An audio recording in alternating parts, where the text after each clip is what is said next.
Hey, everybody, tune in to Recent Tartarians. Recent Tartaria. Recent Tartaria.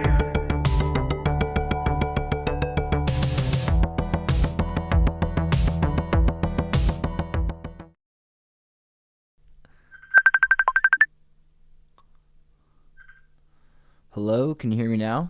Hi, of course I can hear you. There we go. Okay.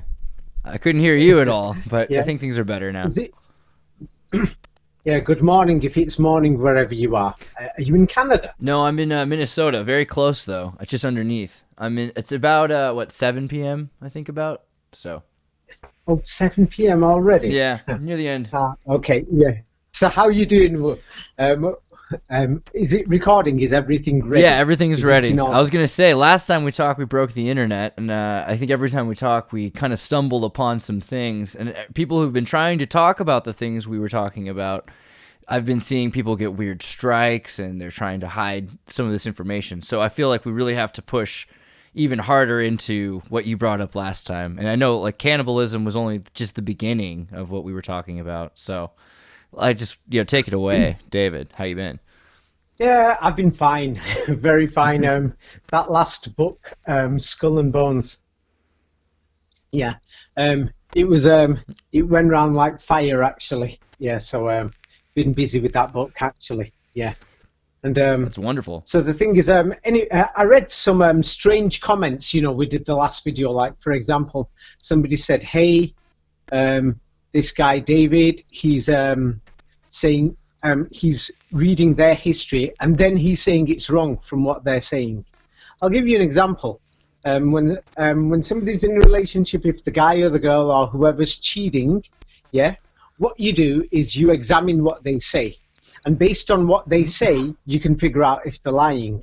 And then what they normally try to do, if they are lying, is to delete the history or text messages or the WhatsApp. Yeah? Yeah. So that's what they've done with history. Absolutely. This is so if somebody says, how do you know they're lying? You check through what they wrote in history. And then after you've checked it, that's when you turn and think, they just said this, now they just said that, so now we know they lied. Right. Well, it's interesting because last time we were talking about, Kufic and cubic, this idea of this alphabet from the city that is kind of, what exists there, how long did it exist, what was there before, all these questions that came up. And so many people, granted, there were just all sorts of comments, but from all over the world with people that had all sorts of information. One of the things I thought was interesting was someone was saying, hey, this area that was conquered by the Arabians originally was part of the Aramaean dynasty, or whatever you call the Aram Damascus kingdom of the Near East, and so they would have been speaking a Proto-Aram, some sort of Proto-Aramaic, and that kind of seemed interesting. What if they took the script and changed the language? Let's go to the beginning, lost all the text, because half these people have been watching so many videos online, so many different conflicting things. Let's start off with this so-called subject, the whole subject, Tartaria. Most people didn't speak about it. Nobody ever heard of it until a guy came along called Professor Anatoly Fomenko from Russia. Now, when he came along, what he did was he went through historical manuscripts and then he showed, hey, this is a lie and that's a lie. This is clearly a lie. They just said this and now they've said that. Now, what are historical manuscripts? All my books explain this. Skull and Bones especially goes through it. Yeah? It's most of the manuscripts we've got in Europe, almost more than 95%, more than this, were written by monks. Monks, all of them worked for churches, every single one. So that means the church wrote the history.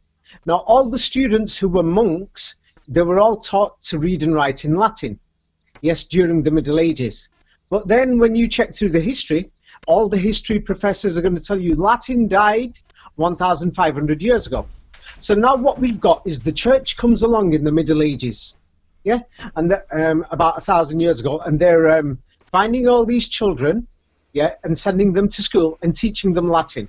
Nobody else speaks Latin.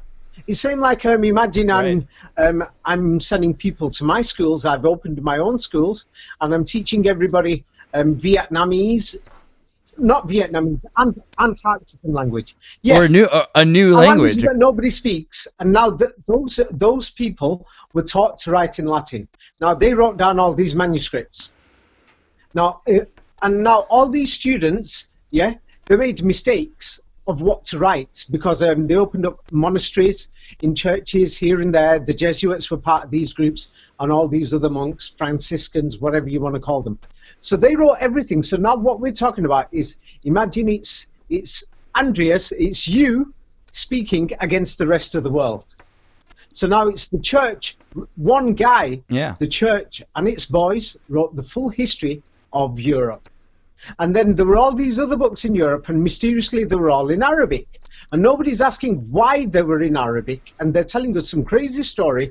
A bunch of guys came on their camels, from the deserts of Arabia, and they set up an international empire from east to west, north to south, and their language spread. And their books mysteriously ended up all throughout Europe.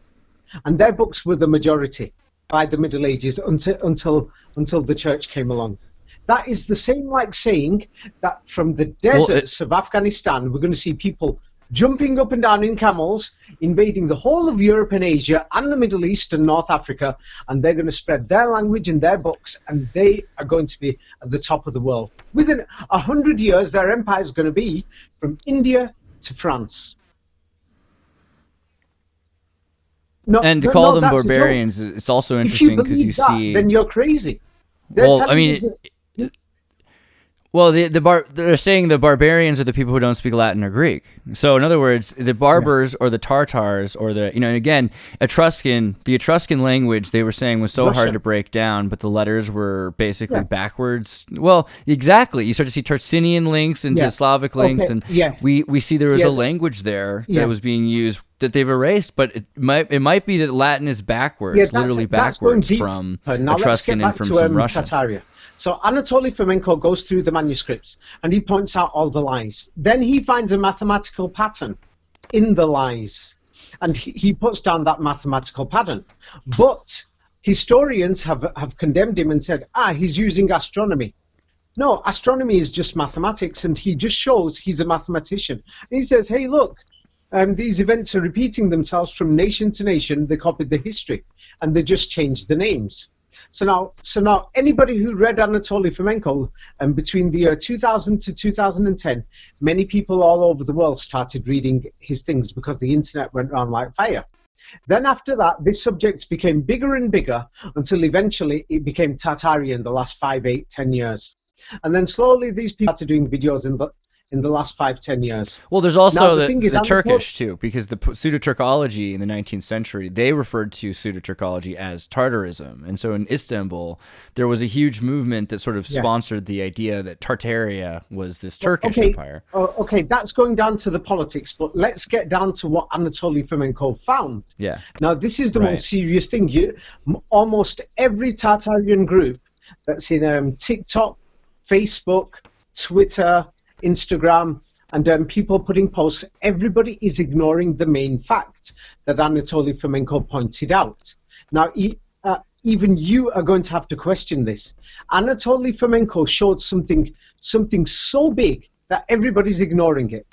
Everybody is ignoring it because the thing is, even in the Tartarian groups, nobody wants to talk about it. They're just going to put pictures on. Look at these amazing buildings. Oh, look, half the world is buried. Oh, there's something wrong here. We can see those technology here. We can see there's these lies here and there's lies there. Now, the thing is, Anatoly Fomenko pointed out something that's very big. And do you know what he pointed out? That the majority of the coins in Northern Europe before the 17th century are in Arabic writing. We got a problem here now. We're talking Northern Europe, Sweden, Norway, Germany, Poland, Ukraine, Russia, and Russia's so big. Yeah? So we're talking about all of that. He points out they've got Arabic coins. Then the next thing he pointed out, another thing is, he said, let's go through all the swords and the artifacts before the 17th century, because he showed they added on an estimated 1,000 years of fake history from the time of Jesus Christ, from the year 0 to about 1000 AD. That could be 1100 years, 900 years. It depends because they've messed around with it. But now there was a good flamenco 19 thing I saw recently. Yeah, I'll explain more about flamenco later because flamenco is also under political pressure. He's not one guy. He had a team of over 1,000 people. So we're not talking about one person here. This was a big organization that mysteriously brought out the lies in history.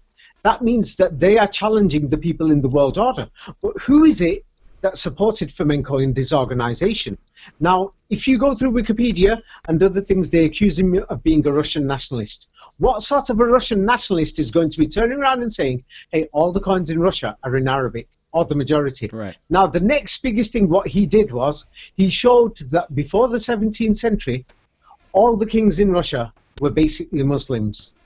And he showed all their armory and their swords, not just them, but thousands of soldiers and everything. Like, for example, we've got museums in France, in Paris, in Germany, in Berlin, in New York. There's many museums, and the Moscow Kremlin Museum is probably in the top 20 most important museums around the world.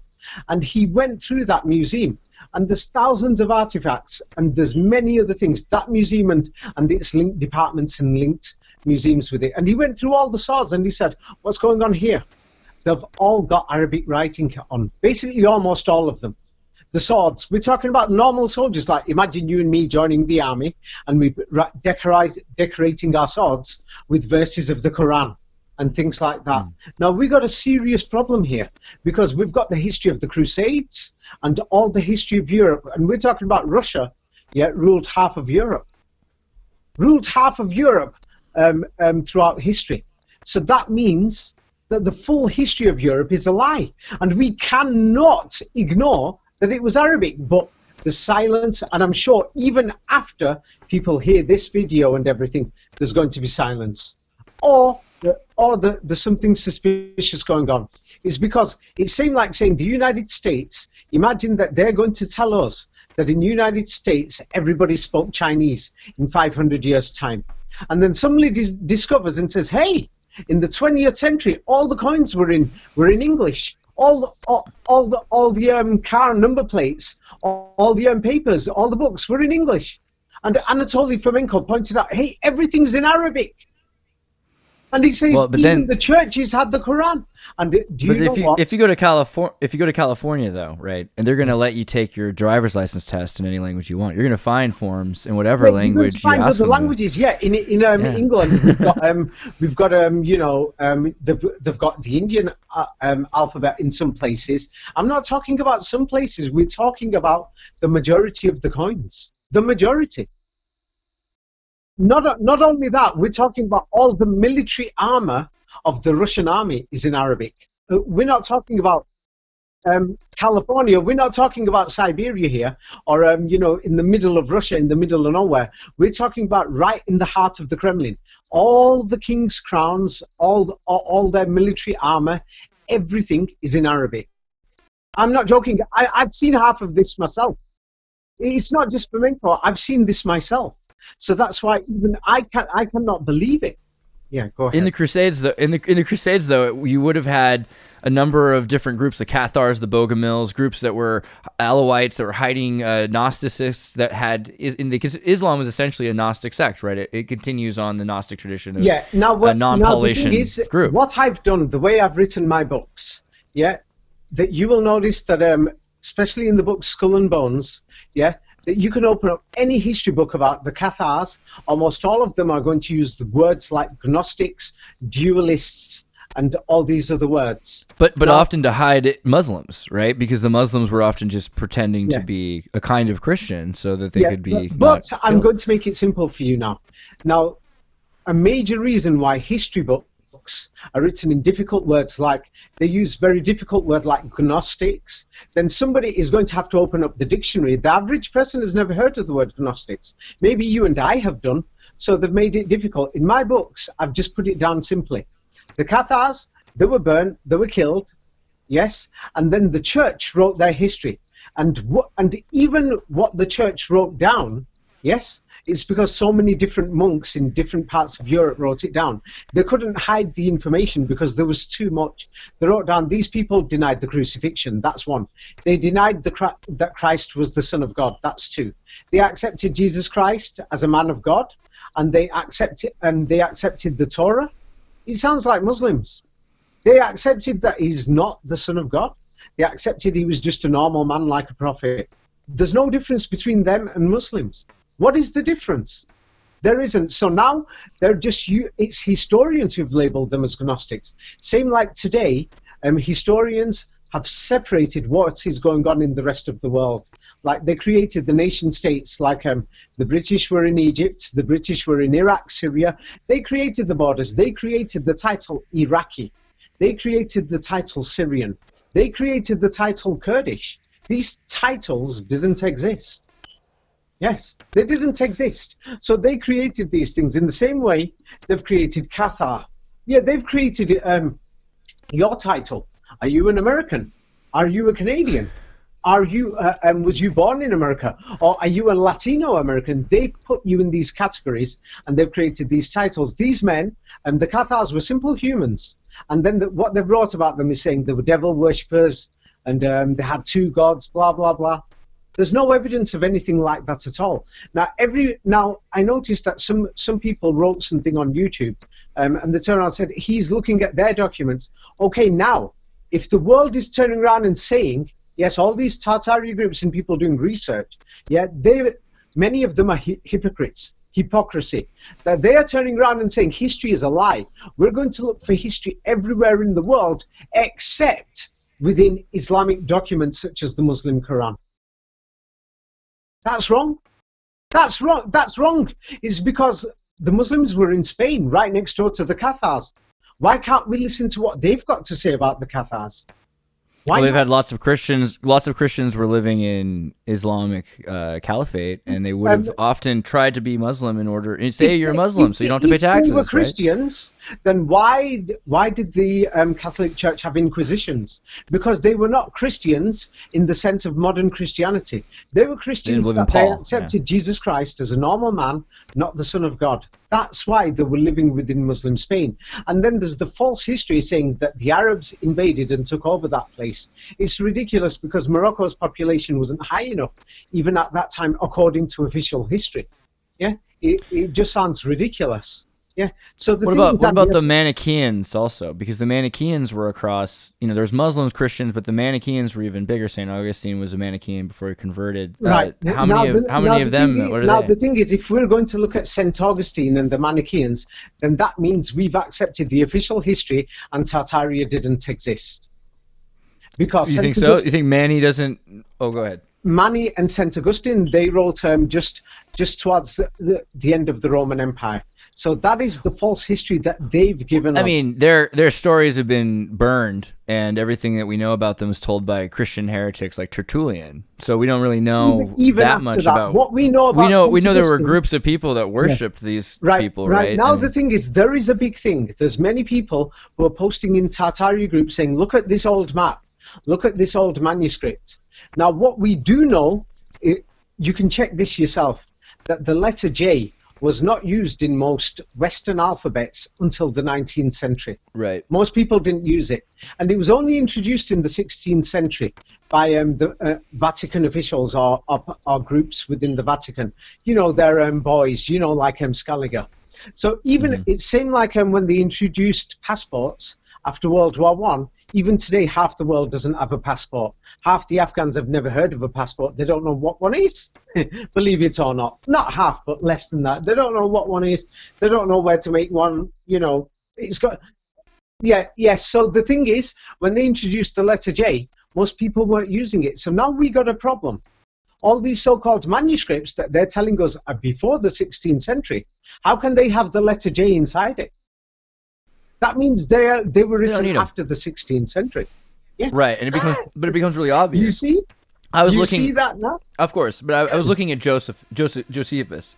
And Josephus is yeah. clearly revisionist texts. But the thing is, Josephus is quoting again Manetho, and the Manetho is also all burnt.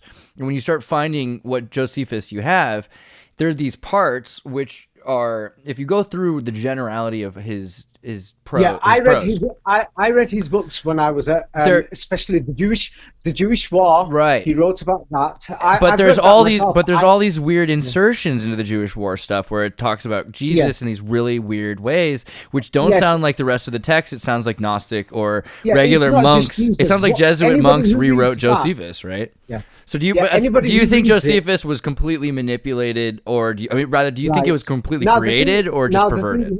Now the thing is this, anybody who looks at Fomenko's research will realize more than one person was involved. Right. Now, anybody who reads Josephus's books will realize they were not compiled by one person. Absolutely. More than 50 people were involved. Yeah. So Josephus as a person may not even exist. This is how much of a problem we have. So when you say there is insertions that people point out the insertions especially about Jesus Christ. So this is the type of problem that we've got. Even anybody who reads Matthew, Mark, Luke, and John. Right. I read them when I was age 14 or 15 when I first read Matthew, Mark, Luke, and John. Yeah, you can easily tell. You don't have to be smart. You can tell that this was not written by one person. Many, many people were involved. And there's many different versions of Matthew, Mark, Luke, and John. Of course. That's because there were so many different monks in many different places. And what they had to do was write a copy of Matthew or Mark or Luke and John for the nearest village. That's why we've got thousands of manuscripts. And we're 6 generations, but then we're 6 generations beyond that, because you've got 100 years after Jesus. Then you've got the Erasmus translations, and by the time it gets to Shakespeare, that's if you're sticking to the official timeline. Right.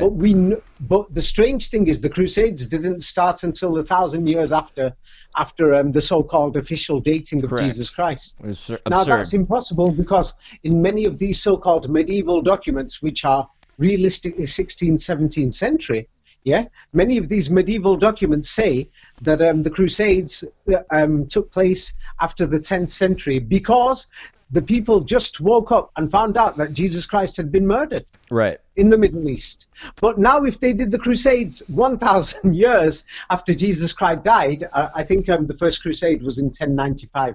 I've forgotten the date. Something like that. Now the strange thing is, how come they were asleep for 1,000 years? The Christians forgot that Jesus Christ suddenly got killed, and the first crusade happened 1,000 years later. Right.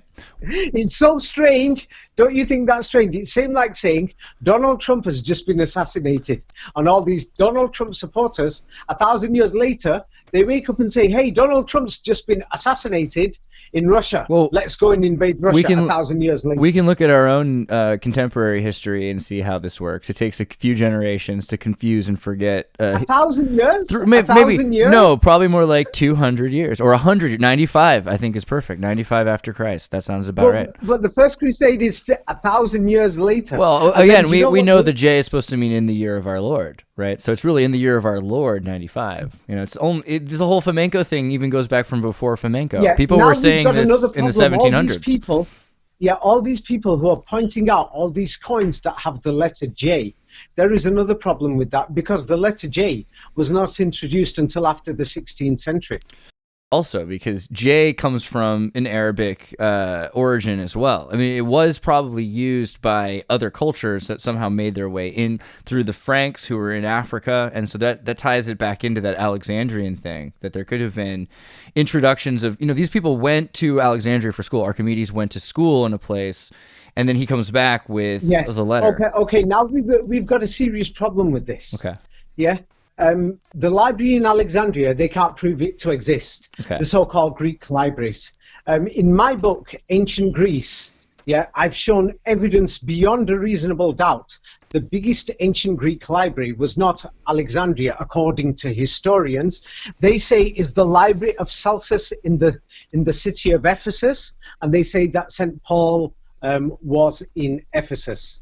Now, the strangest thing is, anybody who looks at photographs of Ephesus city from 100 years ago and compares them today, is going to think, oh my God, this place is a scam. We can't find Ephesus or the Library of Celsus. They've totally just built everything new. And they said there was a place called Celsus here, and the ancient Greek library was here. And then books from there got copied.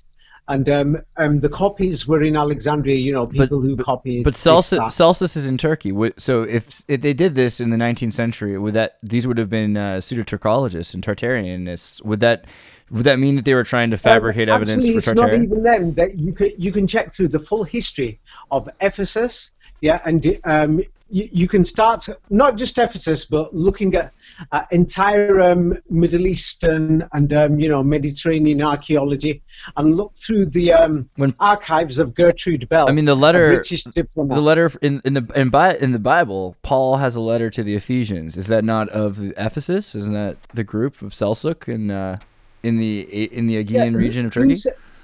Who said these letters are true anyway? I completely question that, absolutely. But if that's the town that is in question, it's very interesting that the Bible talks about Ephesus.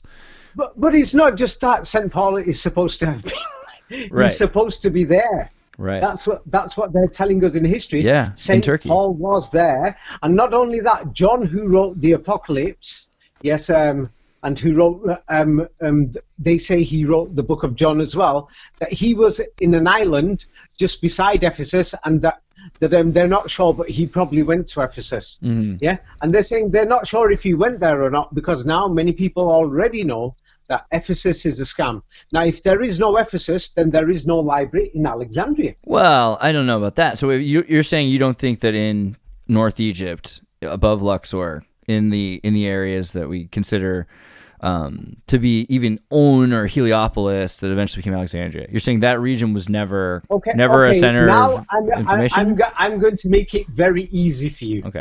I'm sending you Ephesus, yes, where most of these Greek manuscripts originally were. Right, the Library of Celsus, yeah. Go back to the original. It's same like saying, when you're talking about ancient Egypt, because historians are saying Egypt is a different nation. So it's same like saying, hey, these books are American, but there was a library in Shanghai, and the Chinese had these Americana books. So now let's look at Ephesus City. I'm sending you the pictures so that you can share them, and so that people will have no doubt. Right. Yeah? Okay, so we're looking at a theater coliseum with yes. It looks like a walk-in with anyway, poles, they're saying that pillars, the Greeks and it's and been the Romans demolished. or whoever built it. Yeah, and now I'm sending you. And it's built into the side of a mountain or a pyramid? Is it a pyramid I'm sending or a you mountain it's photographs built of the into? same place 100 years ago. There's no theatre there, Okay. and then. Right, I'm sending it you proper clearly, because these people who built this fraudulently in the 20th century, they took souvenir photographs. That I've sent you another photograph that you, that you can actually see that there is no theatre there whatsoever, and no city of Ephesus there whatsoever. So. Did they claim at least that they were restoring something that had been demolished? Anything? They're saying all kinds of stories. All kinds of stories. But let me send you all the construction photographs, because it's a joke. Yeah, now we've got a problem. Yeah. But I've seen this happen a number of times though, like in Spain. This problem of all these so-called Greek philosophers, Plato, Aristotle, blah blah blah, and everything else. We have a serious problem. And then it looks like. I think the biggest problem is restorationists, because they seem to be completely destroying the ruins. No, but that's the problem. Restoration is completely inventing something new. Now, this is not even what's there. Now, many people, historians know that people find this. So that's why they claim, no, this is restoration. Oh man, look at these guys building it. You've got all these pictures of them with shovels. Because guess what? That mountain and that place there was a mining site for marble. And then let me show you, how people did mining in the 1920s and 30s. I'm sending you a similar place where they did mining in Tonkin mine in Vietnam. Wow. And it's making these making a step pyramid. Yes, but wait, the next one, the first photo is they are claiming it's restoration. No, they built it. And then the second photo is comparing it to a mine in Vietnam at the same time in the other side of the world. I've sent you another photo. Look at Tonkin Mine in Vietnam. Have you found it? Yeah. So now I'm showing you from the old photographs that you will find the entrance to the mine. Yes? The entrance to the mine that they did mining there. Yes? Wait, no, all these 19th century and early 20th century mines had the same entrances, even in England or France or Germany. Wait, I'm sending you more. This is in my book, Ancient Greece. I recommend... Yeah. Wait, this is in my book, Ancient Greece. Yes, so the thing is, I went through this myself totally. And so now, when you go there, when you go to Ephesus today, this is what you will see when you're walking through the main city. Now, have a look at it. The city of the library. Wow. And this is where dear St. Paul was walking and preaching. And he was bringing people to the Son of God to make them believe in the crucifixion. I've just sent you a picture. I've just sent you a picture of Ephesus city, the main city. Have a look at it. Have you found it? Yeah. Have you found Yeah, absolutely. Right, with the pillars everywhere. Okay, just now a bunch I'm of sending pillars you and the nothing same else. place. I'm sending you Tourists the same place everywhere. 100 years ago. It's got the remains of mining houses, yes, temporary mining homes that you will find them in England. I'm in Manchester, and you can find them all over the suburbs of Manchester, those same bricks with the same things. Yeah, wait, let me send you an... This is crazy because I just did a video recently on Jehovah Canaanite Vulcan origins, because there's the Jov god of the Canaanites, which is a metallurgical god associated with mining. And if you go across all the sites, a lot of the tombs I was finding associated with emerald mines and with copper mines. And it was just mines, I'll explain why that is in a little while. Now have a look. I'm sending you an example of a similar mine for a similar item in England this time. Have a look at that new picture, and you will see it's exactly when is this supposed to be built from? That in England, this picture is like with the smokestack picture from Britain you just sent me, the Cornish engine house. When is that supposed to be? Yeah, it says it. It says it under the picture. If you enlarge the picture in black and white is Ephesus, and the one above it is what Ephesus looks like today. So actually, the full details are inside my book called Ancient Greece. So just to be clear, so you're saying that the Cornwall mining area, they added a smokestack later, that it wasn't there when they found it, is the point, or? No. What I'm compare the pictures, right? Go back to. They've torn down a lot of the old area from the Dartmoor Trust archive. Is that correct? They've torn down a bunch of the building. No. Right. Go back to the fourth picture up. Now that picture is Ephesus Square. As you can see, tourists are walking there. Yes, that's what it looks like today. Then the next picture in black and white is the same place 100 years ago. There is nothing there, just the remains of mining. But they're going to tell you those bricks there are, 2,000, 3,000 years old. What about the two pictures after? Remains.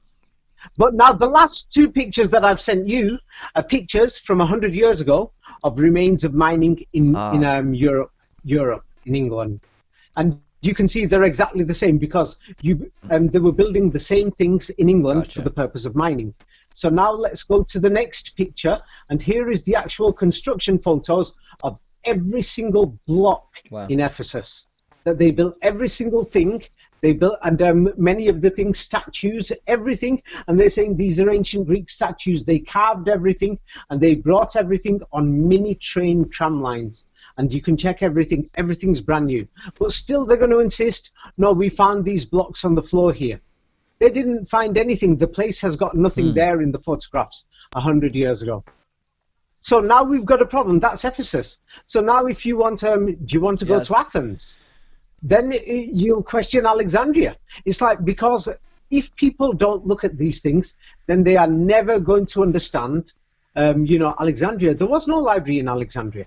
There's no proof of anything to do with ancient Greece at all. Now, here is a picture. Well, wait, if there's not a library of Alexandria, that doesn't mean there's not a library, right? Or are you saying, because this is the question, is the city itself, does it have anything of value even before the Hellenistic period? Is the Hellenistic period covering something up, or is it nothing there? It seemed like me claiming that right now there is a library, a Nigerian or Zimbabwe library in Antarctica.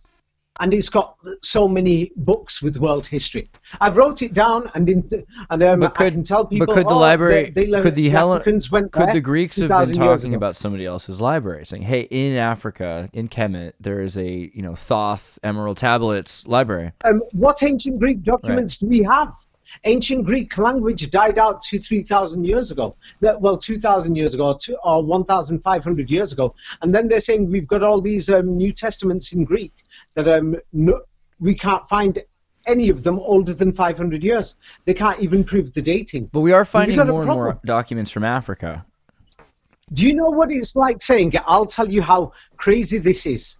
It's like saying, let's find out the history of Donald Trump. All the books about Donald Trump in 2,000 years' time, every single one is written in Chinese.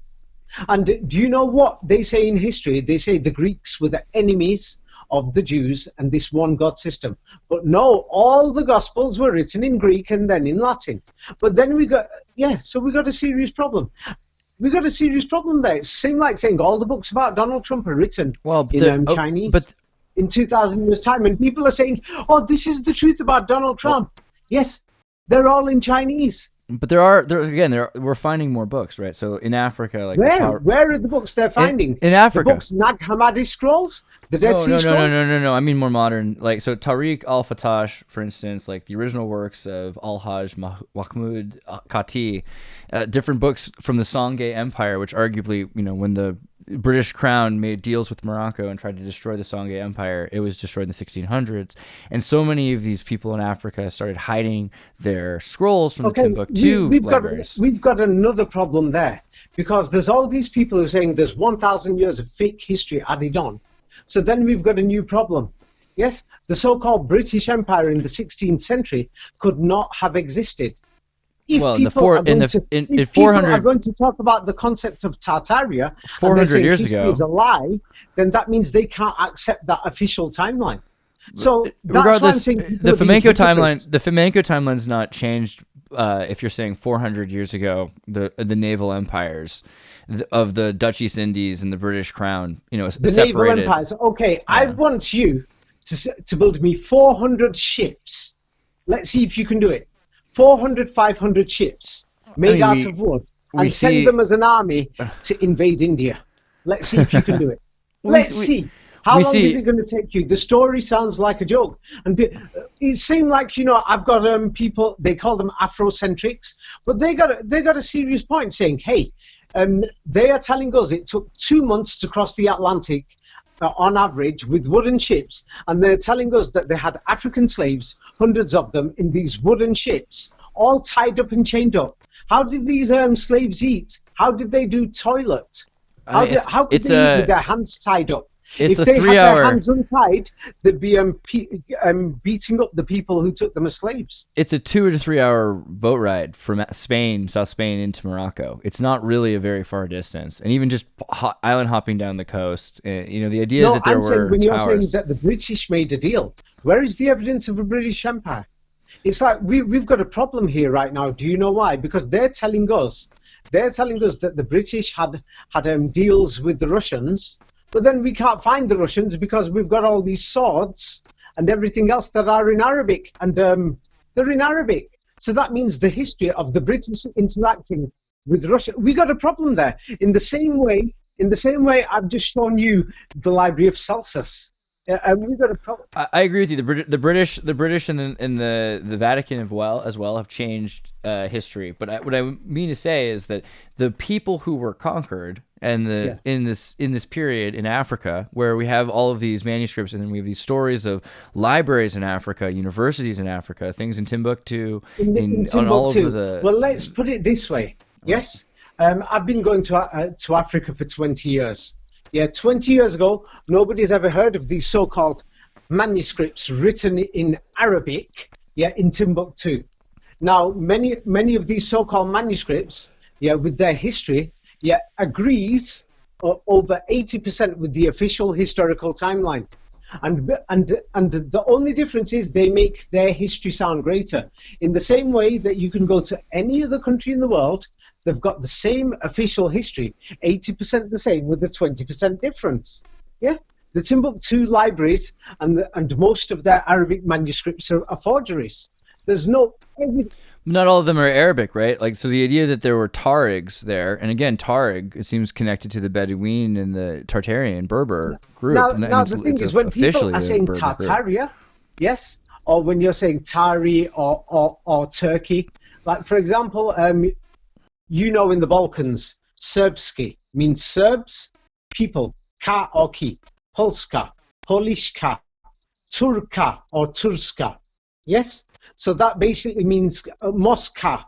Ka means house or people or nation, things like that. So when you say Torka, it means the house of the Torah. The Torah? Moses. Yes.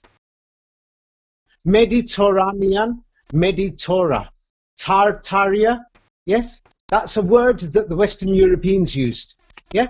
Now the thing is on the Tartarian flags, all these people are pointing out the Tartarian flags have got birds on them, or eagles, or many other things, and they're saying, hey, look at these eagles on flags and birds on flags. But once again, all these people who are pointing it out, many of them are hypocrites. I've never said this before, but today I'm saying it. Do you know why? Because they're going to point out the flag, but then they're not going to check the currency of that nation. They're not going to check what the language was there and the language changes. And then there's a simple answer to it. The Quran actually says that in the previous civilization, humans actually spoke to birds and eagles, birds. So that's why they were special. And that's why many of the traditional European dances, people have their hands out or their arms out, like in Serbia and Croatia, and then they link together with their soldiers, dancing with their legs up and down, and they try to do the movement of birds, things like that. Those traditions came, and they're written in the Quran. So the Quran has a totally different history. So if people are going to question and say, hey, I found mistakes or lies in the history that we're being told, then why won't they look at the other side? Now, I'm not talking about just Russia. We're talking about, hey, Northern Europe has got all these Arabic coins. Why is nobody going to question or have a look at them? Now, it's not just that. The oldest coins that they found in the United States, look at this pathetic story that they're telling us. The oldest coins that they found in the United States in many different places are Arabic coins in the United States. And then they're telling us some crazy story that there were some pirates on wooden ships, yeah, that were all the way near Yemen somewhere, or near the Persian Gulf or the Arabian Sea, and they stole these coins, and then they went by ship past South Africa, near there, before they got to South Africa, past Zanzibar, past South Africa.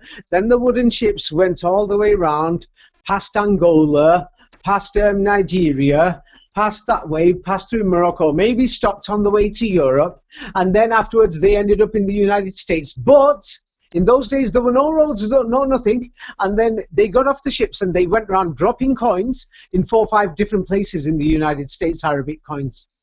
This is what they're telling us. And then there's all these people, like, it's just natural to turn around and think, hey, we know that something's wrong. Half these cities are blown up or destroyed in the United States. Let's see if they've found any coins. Let's have a look at the coins. We know that the letter J was introduced recently.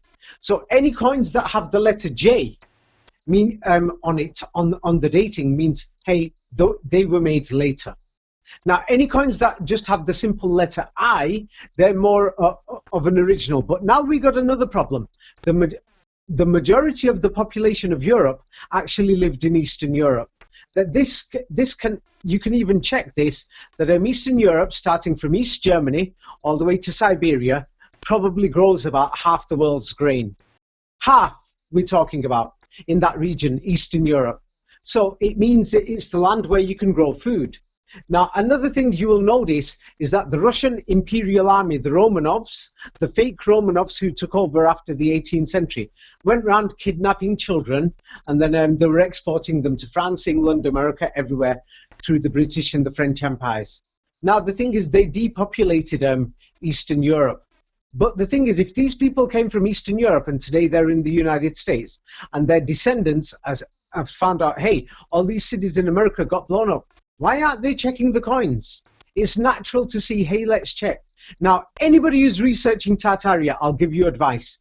Any photograph that you find, please look for the photographs from the year 1900, 1880. Now, another thing what to do is for every different location, let's say you want to check out Iran, or Pakistan, or let's say Korea, then translate it and then check it under that language. Then it will be easier to find the photographs. Now, as you've mentioned Alexandria, this is so serious that I sent you another photograph of the Acropolis in Athens. Have a look at that.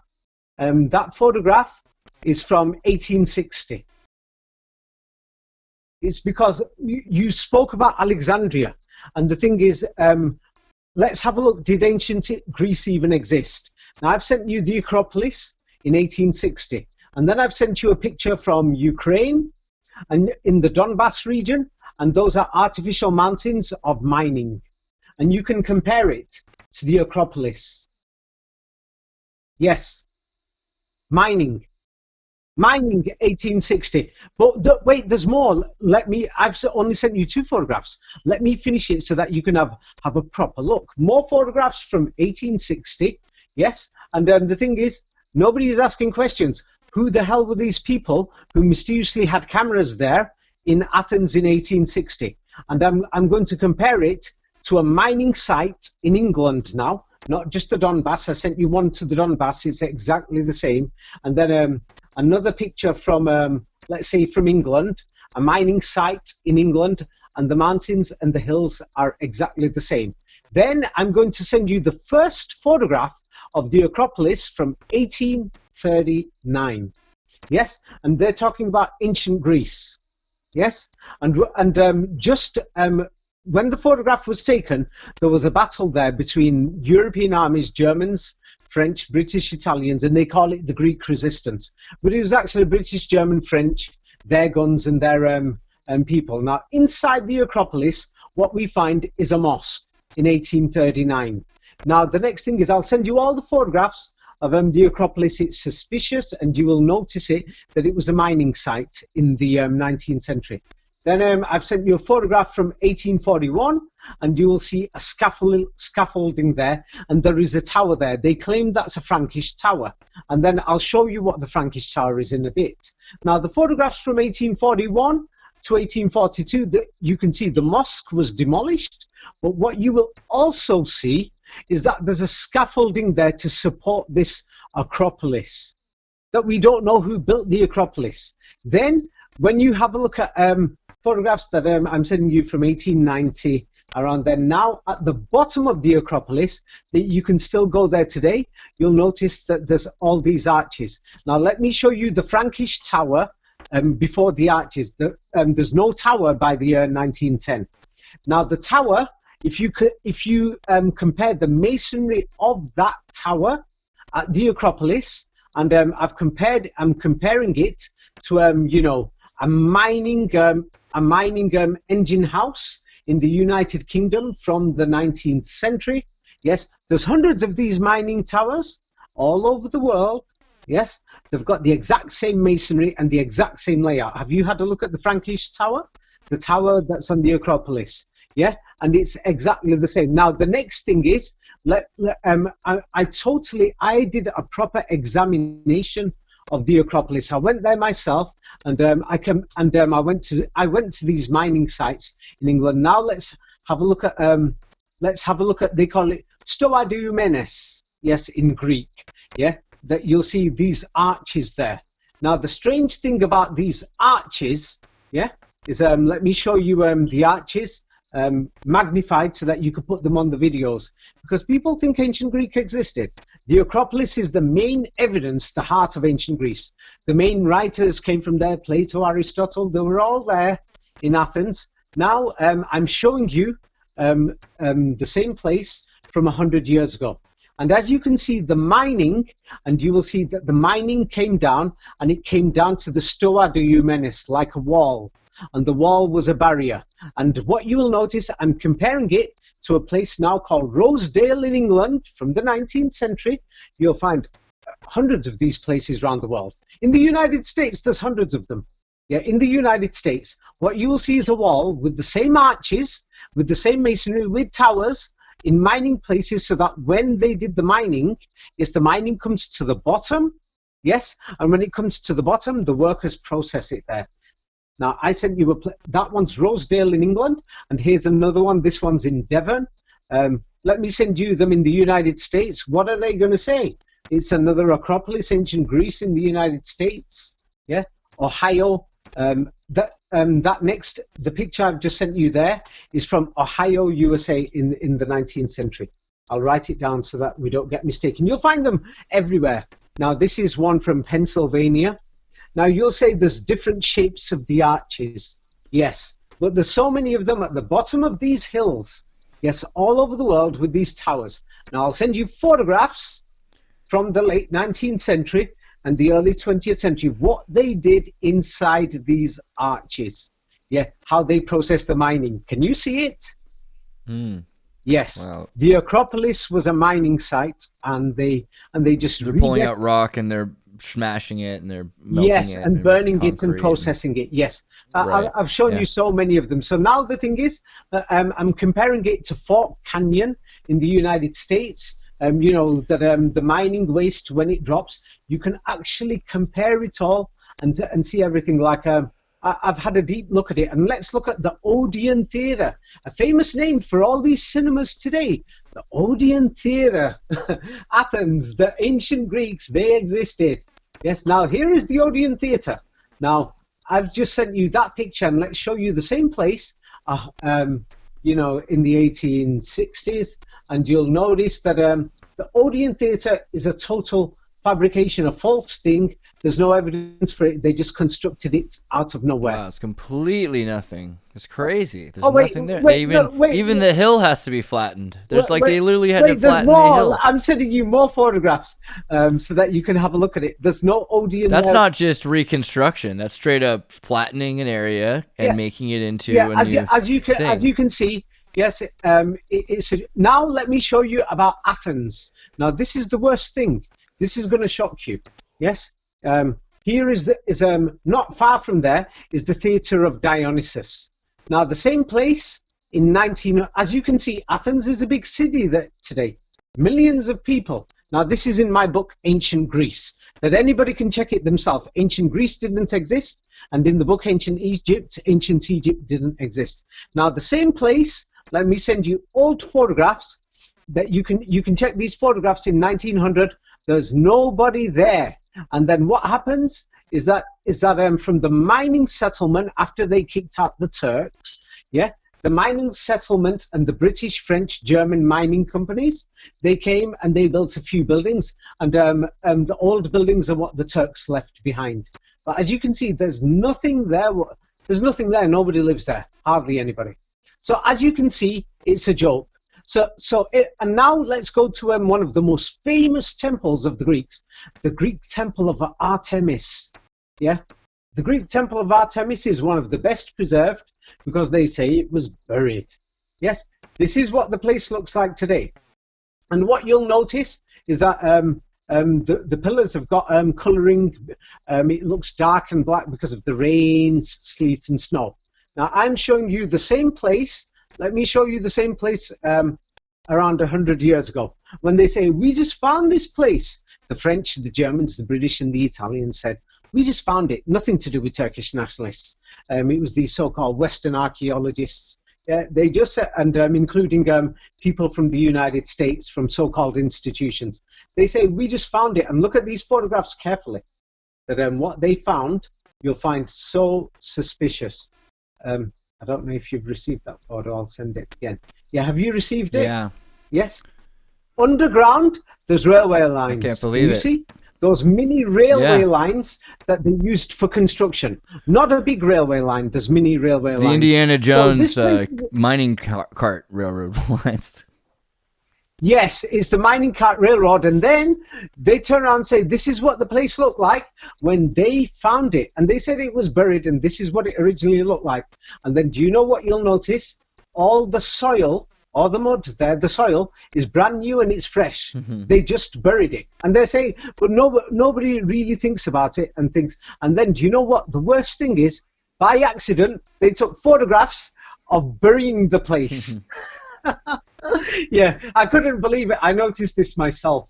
Yeah, I thought, what the hell? I've just found photographs of them burying the place. Yeah, that they're burying the place, and they're telling us ancient Greek existed. So now we can't find Athens. We can't find Ephesus. They were the two biggest cities in Greece. Athens, then Ephesus, the two biggest Greek cities in the world.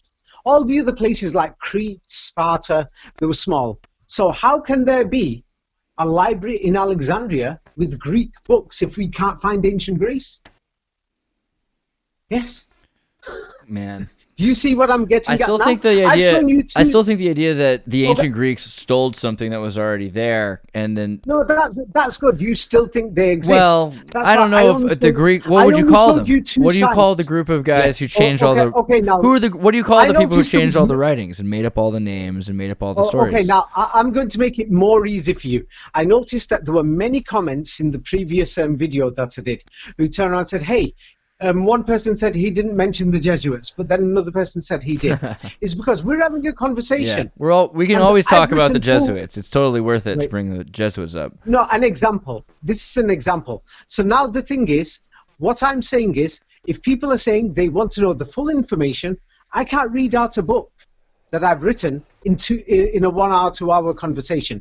If they want the full information about ancient Greece, I showed you 2 sites that are forgeries. I mean, both of these sites you have Jesuit archaeologists, you have Tartaria in Peking, and you have Jesuit archaeologists making things up as possible. The bottom line of ancient Greece, to show that it didn't exist, people are welcome to read my book called Ancient Greece. Yes, and the book called Ancient Egypt, because then they can see all the photographs of the construction and everything, and they can see it themselves. So what do you picture the world was like at this time then? I mean, are you saying that now the thing is, there were not temples there? Now this is the thing. People are turning... What we've got is one version of history. Yes, that all the manuscripts, more than 95%, were written by the church and its boys.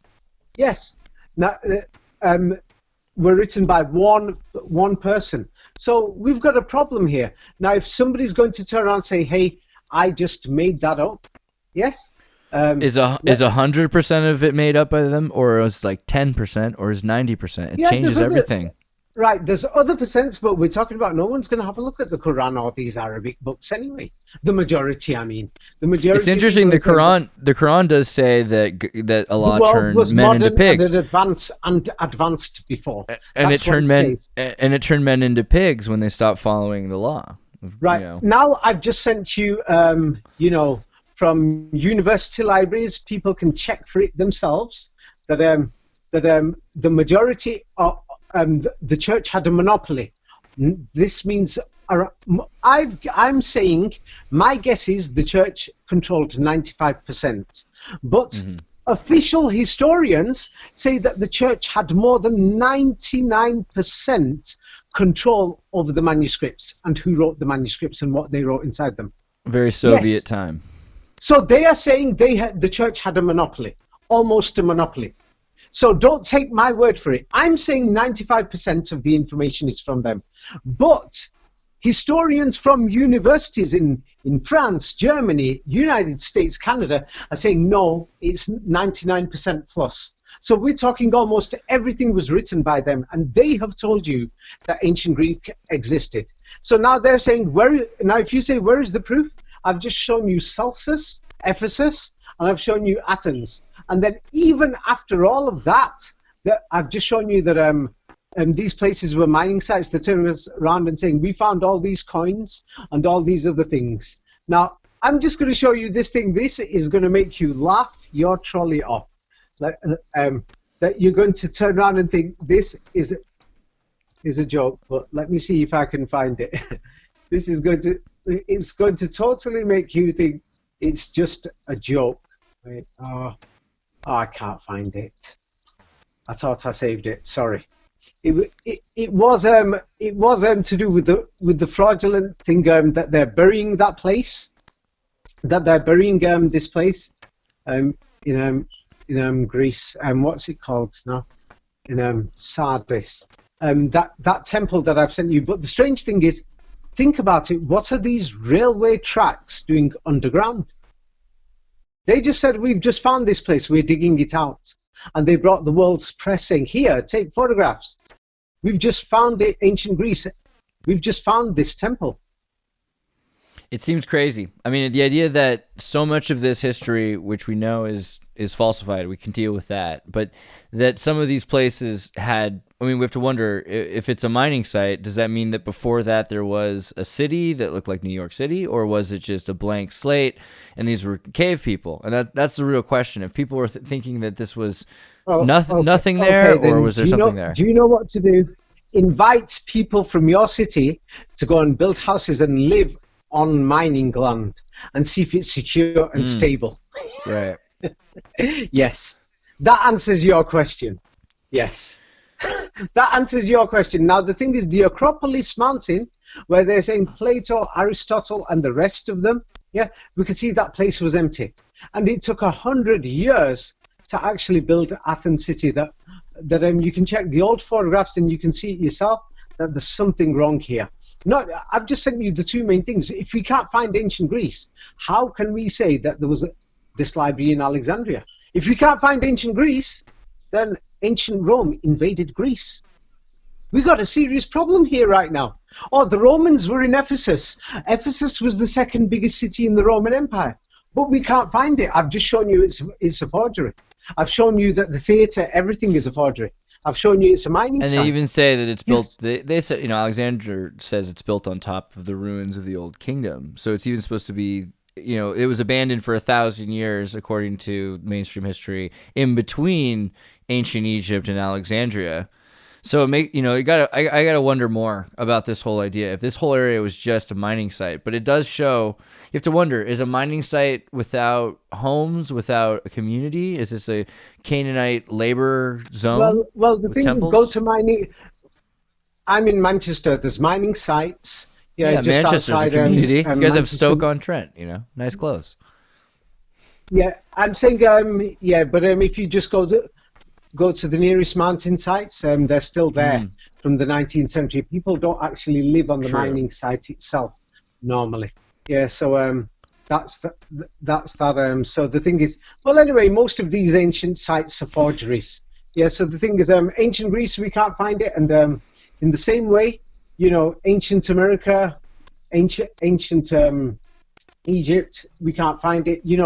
In my book, Ancient Egypt, I gave you that Right. last year.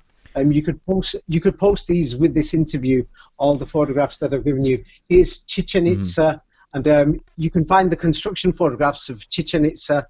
In the last 100 years, they built it. So, Well, it's also all these things. It's also interesting because, again, with the Fomenko timeline, and you start to look at even mainstream timeline, and they place Moses right on top of Akhenaten. It's like literally according to mainstream that they're the exact same time, that they're doing the exact same thing, creating a monotheistic, unitheistic cult in Egypt. Yeah. And the thing is, now that you've mentioned Moses and Akhenaten, yeah, I'm let's get sending into you the most preserved temple and the most important part of history of ancient Egypt, or the most famous, is Tutankhamun. Right, Everybody's of course. heard of that King guy. Tut.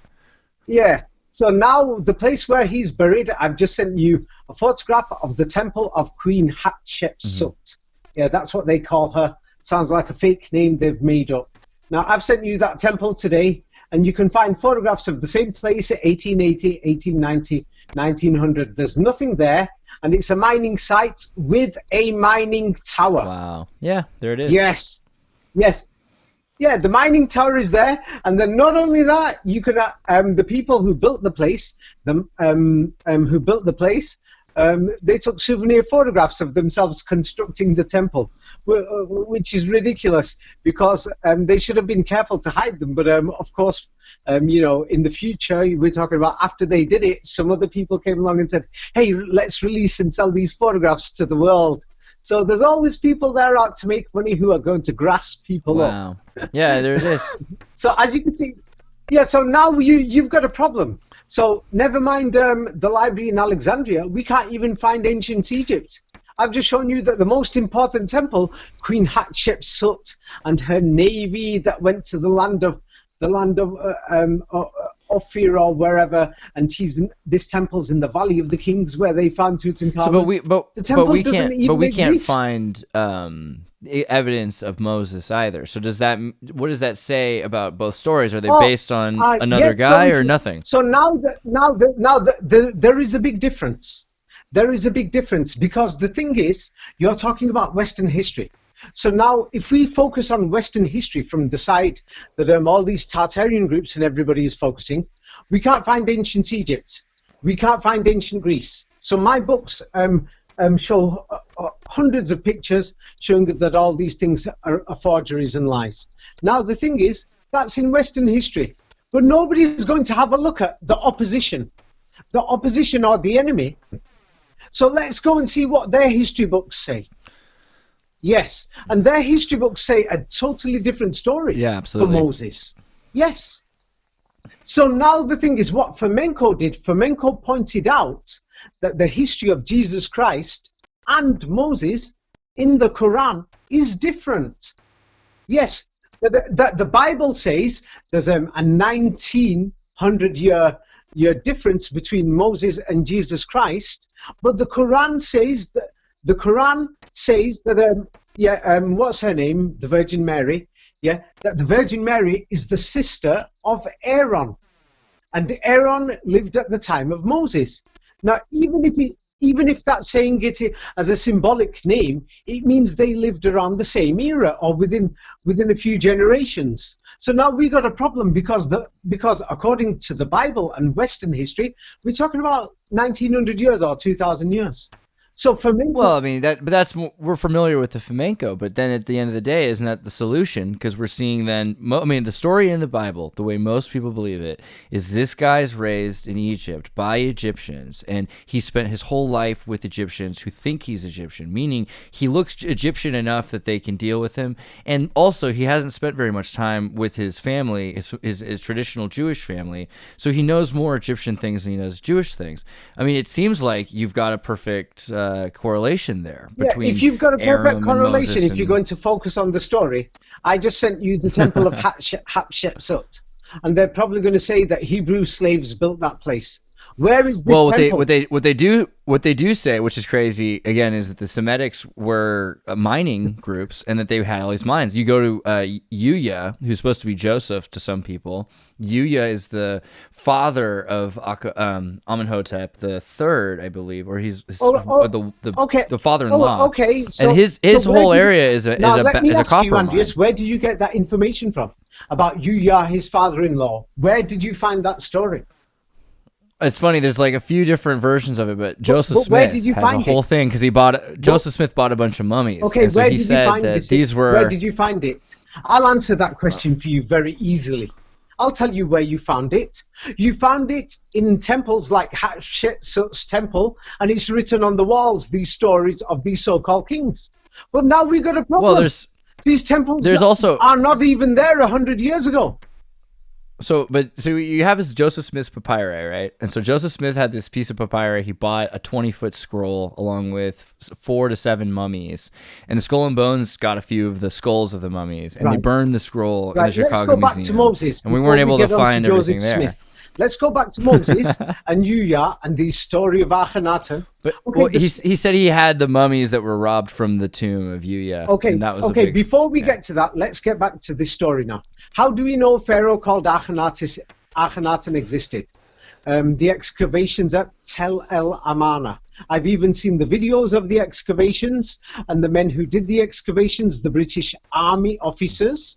Yes, it was a military expedition, and in the videos you can see they've got slaves just 100 years ago, that they're beating them up. Right. Imagine I grip you and a few of your buddies and your kids and your women, and I start beating them with belts and rods. That's on the video. Yeah, this is what they were doing. Right. And then the thing And is, that's only a video because then you have France before that, and they were but doing now we've got a worse. problem. Right. So you've mentioned Akhenaten and all these people. You can go on saying Ramesses, Hatshepsut, Cleopatra. All these stories are written in hieroglyphics. But now we've got a problem.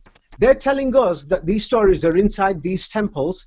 For example, I just sent you that temple of Hatshepsut. But that temple in the photographs from 1880 is not even there. And we can see them building it. So that means that after they built it, they wrote the hieroglyphics inside in the 1930s and 40s and the 1920s. But not every. Okay, we agreed that like the Akhenaten temple at Amarna is refabricated. You've got all these stones that they've put together, and they've said, "Oh, we found these stones, So and we it's not luckily it's found not these just the stones." The temple has got hieroglyphics. Right. These stories of the Egyptian Right. pharaohs are inside. But then there are the also temple's these not books there, by. Then the art isn't there. They built the temple, But- you can see the construction in the 20th century. Then they drew these hieroglyphics on it, and then they're telling us this is old, and then they're telling us, hey, this is an original story. But the temple's not there in the photographs of the 1880s.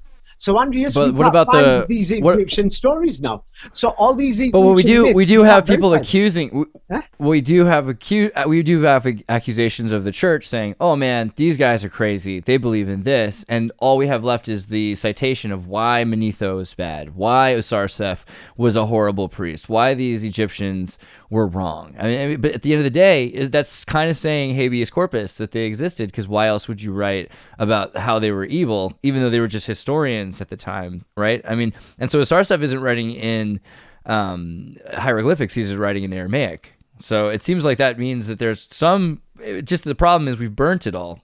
Is that the case, or is it all just? Now, even this lies about the history lies? Before we get onto that, it's like this: if somebody is going to say to me that, hey, in Washington D.C.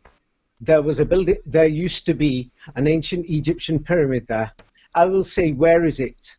And then if they can't show it me, then I will say, hey, you're lying. So now the thing is, they've told us that there is an ancient Egyptian temple. Here it is in the Valley of Kings, and you can go and see it there today. And then you can see that there's hieroglyphics on the walls with these ancient Egyptian gods and pharaoh stories and all these things. And they're telling us this is history, and this is the proof ancient Egypt existed. And then I look at photographs of that place, not one or two, many, and I can find photographs of them building the temple, and there's no temple there whatsoever in 1880. Then I can say I've got proof this temple didn't exist, and I've just sent you that proof. So it doesn't matter what historians say. I can turn around and say, hey, I went to the moon. I could write a book and say, hey, there's Egyptians living on the moon. So it doesn't matter what the church says, or what Manetho says, or what anybody else says, even if these people exist or not. We've got a problem. We can't find ancient Greece or ancient Egypt. We can't find them, Andreas. We've got a serious problem. I've sent you the evidence. Okay, I only sent you one temple, but in my book, Ancient Egypt, and in the other book, Ancient Greece, you can find many of them. Now let's have a look at the temple at Karnak in Luxor. Yeah? Chichen Itza. They're in the books, Ancient Egypt and Ancient Greece, and in some other books that I've written. Now, here is the picture of Luxor. Okay, it's not about reassemble. You can actually see them building and decorating the place, and they've got the same train lines to bring everything, and you've got it there. And then the photographs of them bringing the statues, ancient Egyptian statues, they're bringing it to the site. Yeah, these guys, they took souvenir photographs. I haven't got a clue why. Yeah. They took them, and then their buddies, let's say you and me, we did a scam, yeah, and we built a temple, and we lied to everybody and say, hey, this is the ancient Antarcticans, they built this place 5,000 years ago, we're making millions of dollars, and then suddenly I backstab you, and I've kept all these photographs, and then 10 years later I grass you up and I release the photographs online everywhere, and then I'm making money from them. That's what's going on. So that's why we've got these photographs. Yeah? Can you see? So as you can see, there's more. Now this is the actual, have a look at the full site. They're constructing it. As you can see, there's modern metal bars there, and you can actually see videos from the 1920s. Let me send you that. You'll see advanced scaffoldings inside Luxor to hold all the pillars up, because the pillars were actually falling apart. Let me send you. You can find the videos. They're in Arabic, so people will have to wait. Have a look at the scaffolding. Yeah, that's inside. Can you see the scaffolding? I've just sent it, and as you could see, that they, so they didn't just have slave workers. That scaffoldings, and there's the gate there to seal it off so that nobody can go inside. After they've put all these sheep or ram or the dogs and everything laid out. Yeah. So as you can see, yes. Oh, and now we've got the history of ancient Egypt. So once again, you can talk about Akhenaten, you can talk about Ramesses, you can talk about Cleopatra, and you'll say, hey, all the writings on the wall in this temple. I'll say, wait, have a look at this place. This temple wasn't even here 100 years ago. I'll say there was no writing, nothing there. So we can't find ancient Egypt. So it doesn't matter how many times, yeah, the Bible, the church, or all these manuscripts say that they're there, yeah, and most of these manuscripts we can't prove that they're older than the 16th or 17th century. We can't prove many of these church documents. Oh, they're going to tell us carbon dating. Oh, this is 2,000, 3,000 years old. Get real. The photographs show there's no temples there. Can you see it? Ancient Greece. I just showed you there is no Celsus. If there is no Celsus, how can there be Alexandria? It seemed like me saying that the United States is called the United States of Japan, and you're going to say, hey. A country called Japan doesn't exist, so therefore there can be no United States of Japan. But if we can find Japan, then we can say maybe there possibly was a United States of Japan. But we cannot find ancient Greece, and we can find construction photos and fake monuments. Then we can say, hey, this means Alexandria was a lie. So now that we can't find ancient Egypt, it means that the biblical version and all the official history that they've told us about ancient Egypt is a lie. Now there is an opposition. Now the opposition, nobody wants to hear it. But Anatoly Fomenko mentioned it. Yes, he's saying, hey, have a look. Northern European kings had Arabic writing. Northern European kings were Muslims. The world global language was actually Arabic, and then everyone's ignoring it, and so it's like we've got a choice now. We can actually have a look at the other side of the world to see what they say. I am not telling anybody to look at modern Islam or Islamic textbooks, because most of them have been written in the last 2-3 centuries by the Jesuits and other European corporations, like the Dutch East India Corporation and the British East India Corporation, opened many printing presses in the Middle East, and they printed and they fabricated many Islamic documents. Many Muslims follow these Islamic things. Yeah, I'm not asking anybody to look at Islam. I'm saying to look at history. The Quran is a historical document, same like the Bible. The Bible is a historical document in the West. The Quran is the opposition. Yeah, and it's actually, it doesn't use the word Pharaoh. It says the word Firaun. Yes, that I noticed that was one difference. Yeah, and same like when we talk about Moses and Pharaoh and Firaun, I'll have to state this example. It's like, for example, there's the Jesuits. Yes, and before the letter J was introduced, Jesus Christ was called Ayesa. That's why it's called Society Ayesa. Yes, the church itself, anybody in Europe called Jesus Ayesa. That's why it's called Society Ayesa. Today it's called Jesu in Italian, but it's originally Ayesa. And then there's all these people who are coming out with posts and blogs. Yes, and it's giving so much misinformation that Jesus Christ is from the name Yeshua or Joshua. Yes, but then anybody who even opens up the Old Testament, which has got many fabrications, in the Old Testament itself, it says Joshua was not called Joshua. He was called Esau or Osi or Osia, depending how you want to pronounce it. And the Quran itself is saying that Jesus Christ is called Esau. Now, this means the Quran is correct. So once again, we've got a problem. The Quran has once again claimed something, and then all these people who are saying it was Joshua, get rid of the J, and then have a look at even the Old Testament, even with its fabrications, we've got that. And once again, the Quran offers an alternative history. And then the Jesuits themselves are called Society Ursa. Yes.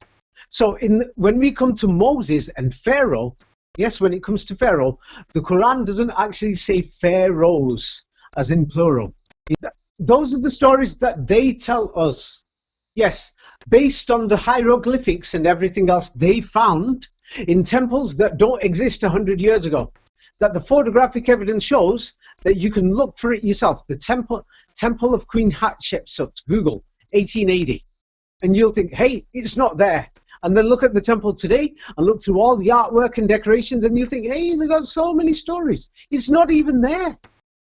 It seemed like me saying that in Antarctica, New York is in Antarctica, and then you go there and say, hey, I can't see anything here. There's nothing there.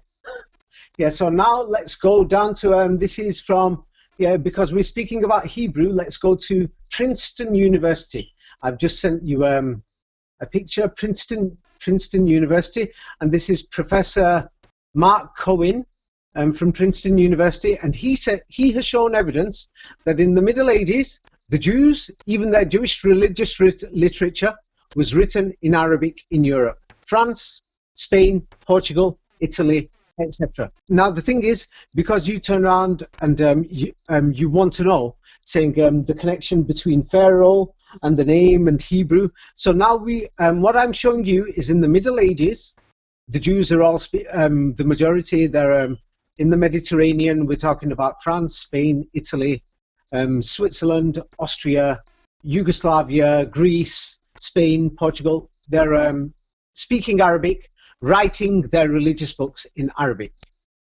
Yes? Yes. So this is well known. It's not something that I am making up. So now this is the first thing. It's strange that the Jews, yes, of that time are writing in Arabic. And Muhammad and Moses and Jesus Christ, yes, they're cousins from the same family. If you're from the same family, then, you know, it's natural that you're going to speak the same language. Your granddaddy spoke the same language. And if they're going to say, oh, the language changed, you know, the United States is there, and it's not changed the English in 100 or 200 years. And even if they say it's been 200-300 years, so now we're talking about the Jews having their religious books in Arabic throughout the Mediterranean.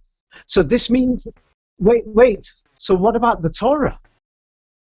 The Torah must have been in Arabic if all the Jewish religious books were in Arabic. And the Jews spoke Arabic in the Middle Ages along the Mediterranean. And then even according to the official history, because we cannot actually find any evidence of a Hebrew language. There is no real evidence that the evidence that people present, that people can look at it and say it's been falsified. So historians say that the Hebrew language, I've sent you another link, it says was dead from the 3rd century. It died 1,700 years ago. So the Hebrew language was dead. So, and then these followers of the Torah, are speaking in Arabic, and we can't find evidence of it that they spoke Hebrew. And then the Hebrew library, Hebrew Bible that we've got, even if we compare it to the Gothic Bible in Poland, the Old Testament and everything, we cannot find the Old Testament before the 15th century or 16th century. But now we've got a problem, because the thing is, what historians are saying, what they're saying is that 7 of them have survived. So now let's have a look at what the reality is. The reality is this, that how many Arabic books did they burn? Let's have a look. Just in Spain, in one fire, everybody's talking about the Library of Alexandria. And it doesn't exist. We can't find ancient Greece, and there's no books there. Why is nobody speaking about the millions of Arabic books that were burnt only 500 years ago in Europe. I've just sent you evidence that people can. This is from the BBC. 1 million, and these books were were used by Jews, Christians, and everybody. Why were they using Arabic? We're talking millions of books. This is the hypocrisy and the biggest scam in history in this side of the world where I live, in England and in Europe. And what I call a big joke is that they will speak about the Library of Alexandria, yes, in ancient Egypt with the ancient Greeks. And nobody's going to talk about the millions of Arabic books that were burnt in Europe.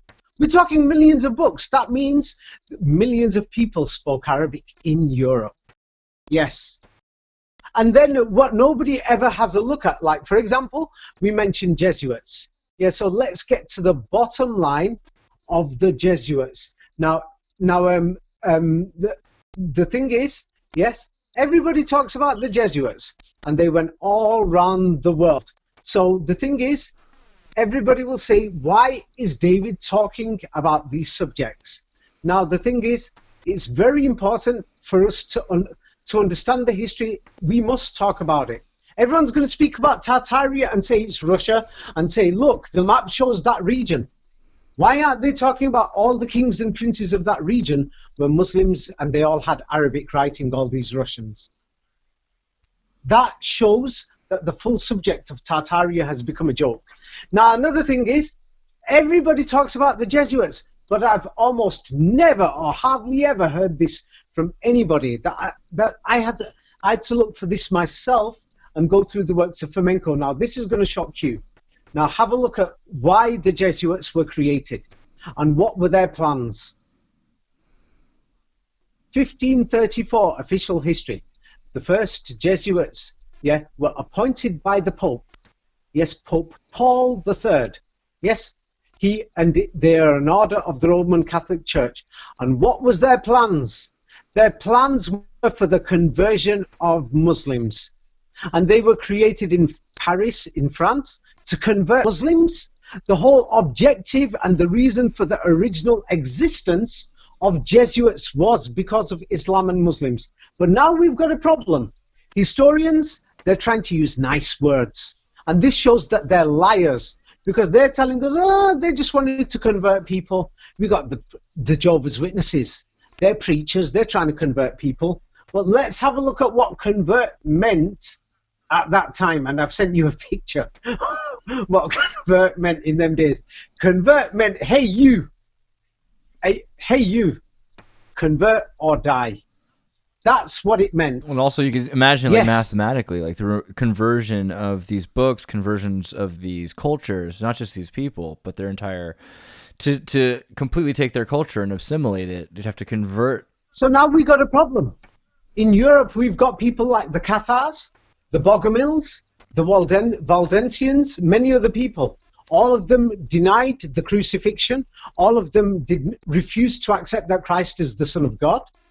Yes, all these people, yes. And then the church wants to convert these so-called Muslims, and Arabic books are being used all over Europe.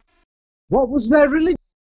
And then we've got all these skulls and bones in the bottom of churches. Yeah.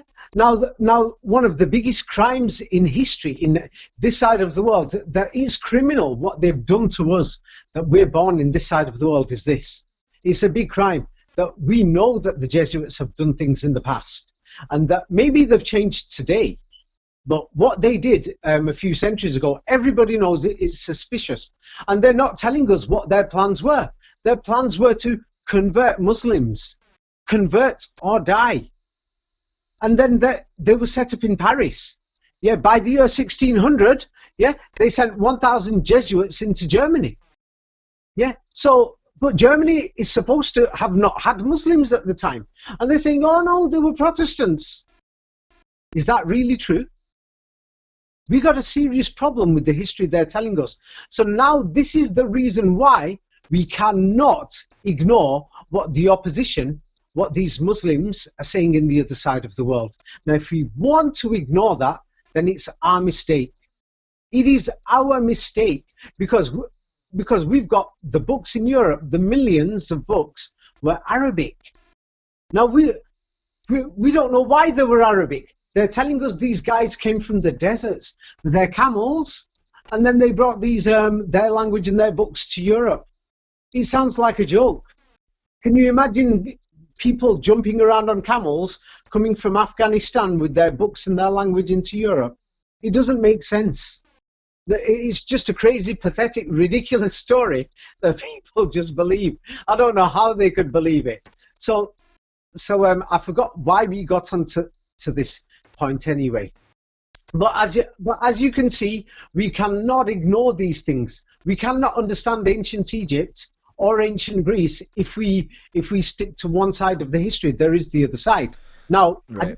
I think it's we were looking at how the Quran says things, and the fact that so much of what we understand about the Bible and the Torah are coming from Arabic sources.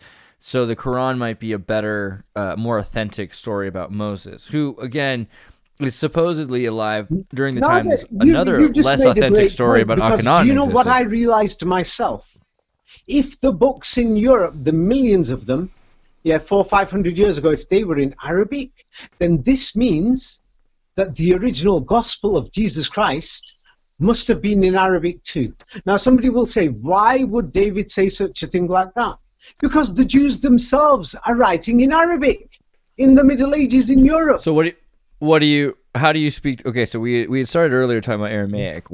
How do you feel about Aramaic then? And now the thing is, imagine if you're going to say, how do you feel about the dialect that's in Florida, in Texas? How do you feel, man? Good day, man. As an American, I feel strongly, but yeah. So if somebody is going to speak about Aramaic, you're speaking about a dialect. In the Middle East, it's just one regional dialect of Arabic. That's all it is. It seemed like saying, hey, what about in Brooklyn 20 years ago? They had their own accent. What about in is it South California, South Los Angeles? Yes. Go to South Los Angeles, hear their dialect. Yo, don't do this, man. I don't want to use any bad language. Okay. I don't want to use any bad language. You can find pardon my French and Tartarian, but you can find some examples of similarities between Arabic and Aramaic. It's not some examples. It's actually the same language, but with different. You can find a lot of differences too, though, right? When you say differences, I'm going to give you an example now. If you are going to go to just to an area in New York where there's high poverty, yes, and where the education system is not that good, and then the students are writing something, yes, and they're writing something down, yes, because these documents that you've got in Aramaic are written by monks, and we don't have any ancient original manuscripts from Aramaic, apart from some things that they claim, like the Nag Hammadi and the Dead Sea Scrolls, which people have shown to be forgeries, but no, the church. Well,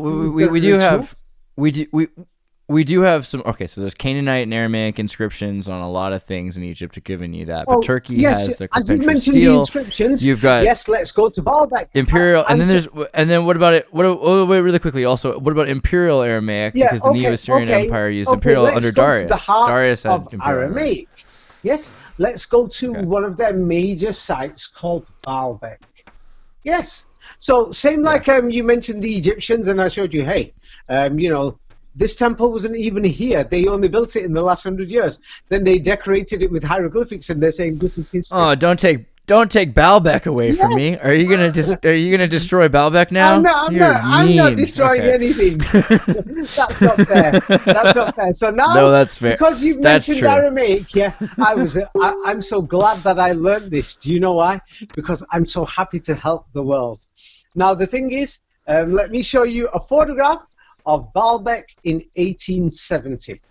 Yes, in 1870, this photograph is by people who are classified by the local Middle Eastern people as spies. This one and another one, this one or the other one I'm sending you to, about 100 to 150 years ago. Now, the first photograph, as you can see, is 1870. And the first photograph, there's no grass there, nothing there whatsoever. Yes? And there's still pretty big stones, though, to be fair. Oh, wait. you're looking at 1870, and then the second picture is after they did a bit of work there, and that's from 1900 when Gertrude Bell went there. And Gertrude Bell was a British spy, and she was who was involved in fabricating history. Now then, let's look at the place today. Have you seen the difference? Wow. Yes. And then they're saying, hey, it's Yeah, this is ancient crazy. Baalbek with all these ancient pillars and everything. Yes, they actually... Wow. Okay, well, that's clearly nuts. Adding those pillars and everything, I'll give you that. But what about the giant stones still in 1870? There are some giant stones around Well, if there, you're going to say right? giant stones in 1870, we've got even bigger stones in Venice in the 1700s. Right. Yeah, even bigger. Right. That's actually... So what does that actually, say? that building How does looks that like speak? a damaged building from the 17th century. There's not much difference. So yeah, exactly. So that's the question there. So in terms of Tartarian architecture, what do you think this is built on top of? They've taken the scraps of a destroyed now that you've mentioned civilization. Tartarian architecture, yeah. The thing is, now that you've mentioned it, yeah. I went this through the other day with somebody who's in the Tartaria groups, and the thing is, he added me as a friend, and he went through my books and he was shocked because there's all these things, there's so many books and everything showing all this great, amazing architecture. Now, I'm going to send you a building and I'm going to see what you have to say right now. Yes?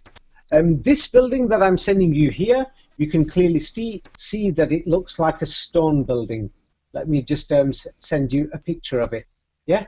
And I want you to describe this building to me. Is it the Renaissance or the Tudor times? Is it 16th century or 15th century? And does it have Saracen architecture or does it have Frankish architecture on this building here?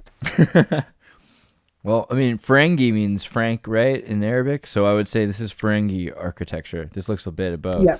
When's it supposed to be? 15th century? What about that tower? 18th Does century? that tower look like a Saracen tower? Can you see the... It's exactly the same. The exactly same mining style towers, the squared towers, and also you have the Technasma poles. What is this How building old do you again? think that Where building this is? mining place?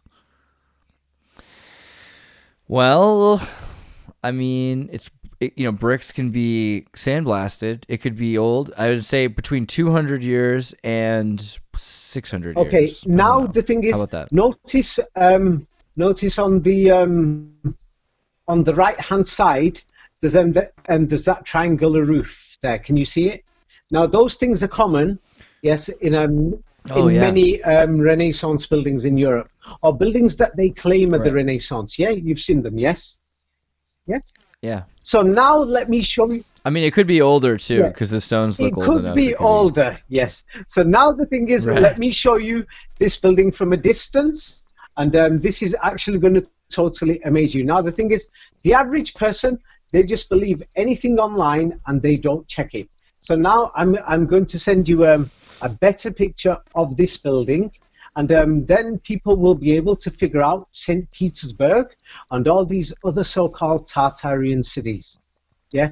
Let me send you from on top of a mountain, and this actually looks like what do you call it? It actually looks like one of the great buildings of St. Petersburg. But actually, this building's in England. Have a look at it. Yeah, this is looking at the building from another angle. It actually looks like one of these. It looks like a princely palace that you will find in Italy or France or anywhere else. And you can see that pole there. We've got poles like that they call obelisks. Yes. Let me say. Before I tell you the secret of where this place is, this is actually going to totally shock you. That what you will find the similar places in London, Petersburg, many places around the world. Yes, let me send you an example of Petersburg, because then the thing is, you will realize that many people who are going online, they're just being brainwashed by people in Tartaria groups who've never bothered to actually check the history or considered there's an opposition to Western history. Yes? I mean, look at the obelisk. The obelisk says a lot. I think the obelisk kind of stands out. Oh, Then, of course, if this is the same building that we were judging as 200 years old earlier, this adds 800 years. This all of a sudden this looks very similar to some of the buildings in Toledo. Yes. Instantly. As you've noticed, right. You'll find similar buildings, exactly the same style in France and in northern Spain. Now I'm going. Places that were known to be Arabic. Spain was run by Maimonides, who was Jewish, but he was in charge of an Arabic now I'm sending you state, a place where I've been to. It's near what's that road called? I forgot. The most famous road where everybody walks in Petersburg. And I'm sending you the same place, and you will see a similar building in Petersburg. There's many pictures for it online. This is just one picture. Oh, Nevsky Prospect. And many foreigners, they call it Nevsky Prospect. But here's Nevsky Prospect. And they're telling us this is an obelisk with that palace there. Mm-hmm. And as you'll notice... Wow, and it has the electrum on top of it, the flame on top of the obelisk. As you've noticed, the building is similar.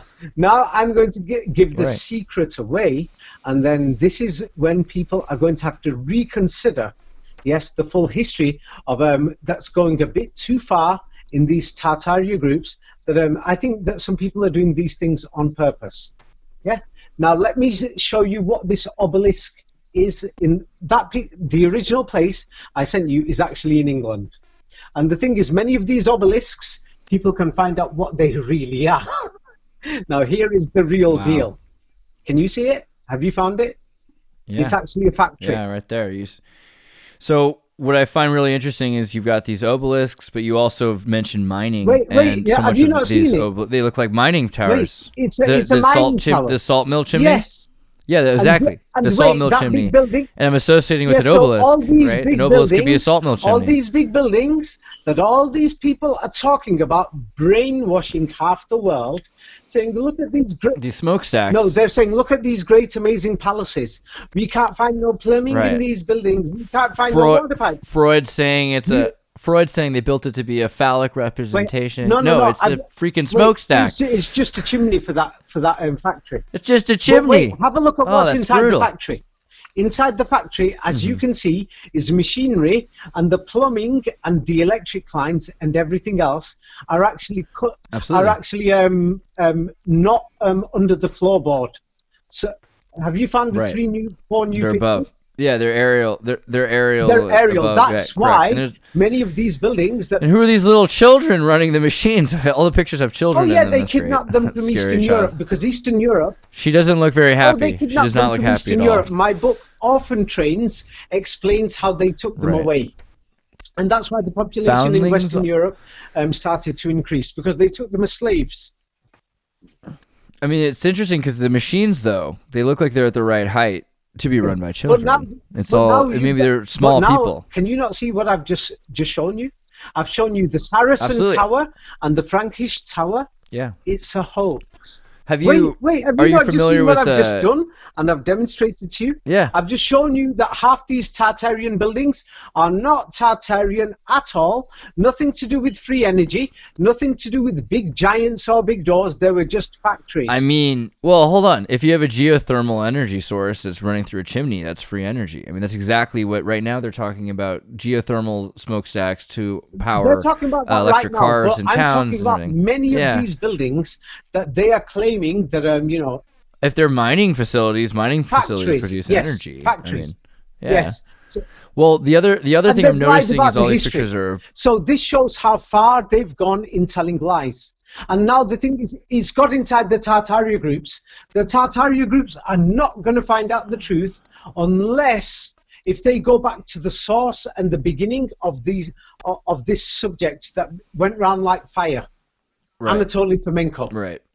Yes. Well, looking at these pictures you've shown me, I'm seeing also, along with the smokestack obelisks, these large bricks. And if you look at the proportionality of these bricks, are rather impressive, but they're not giant. And then it reminds me of the Teletat blocks, right? And Akhenaten's Amarna temple, supposedly, right? Which is these blocks they found everywhere, which is rather small blocks. I think they're 3-hand-sized blocks that they were able. The supposed story is they were able to build a temple very quickly because they used Teletot. Because it seems like it's all about bricks. It comes back to that stones. Okay, right? Yes, I'm glad you asked that because the thing is, many people. Yes, I'm going to send you a photograph from the 1920s now. Many people are asking, yes, how the hell did these people move let's say if they built the Sphinx or the pyramids recently, yes, with slaves, yeah, local slaves. How the hell did they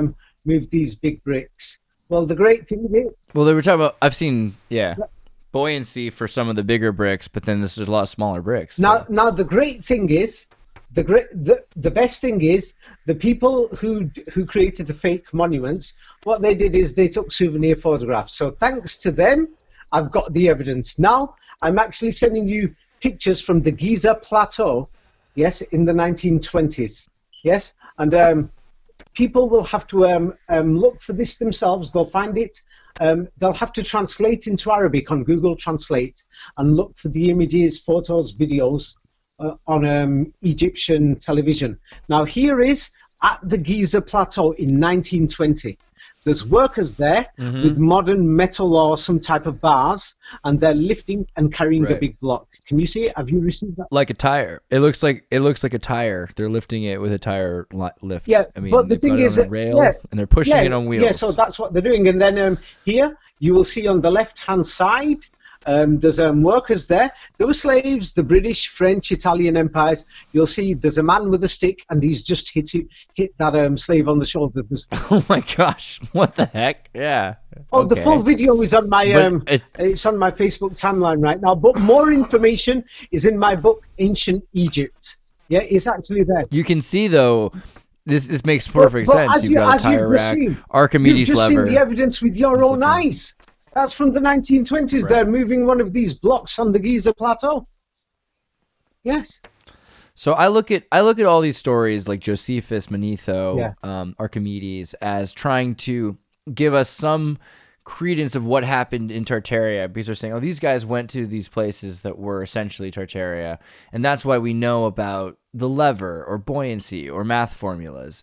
What is the caseage of actual information escaping out of the lost civilization? What do we have that is real? Because if everything is just completely fabricated by these guys, it says two things. One, that we don't know about Tartaria. Well, hold on, just two things. One is that it tells us that we hold on really quickly. One is we don't know about Tartaria if it's all a lie. But the other thing is it says that the people that are manufacturing these things do have great technology, because the fact that he can lift this stone with these wheels now, whomever is in charge and making up history has this great technology. So what is it telling us?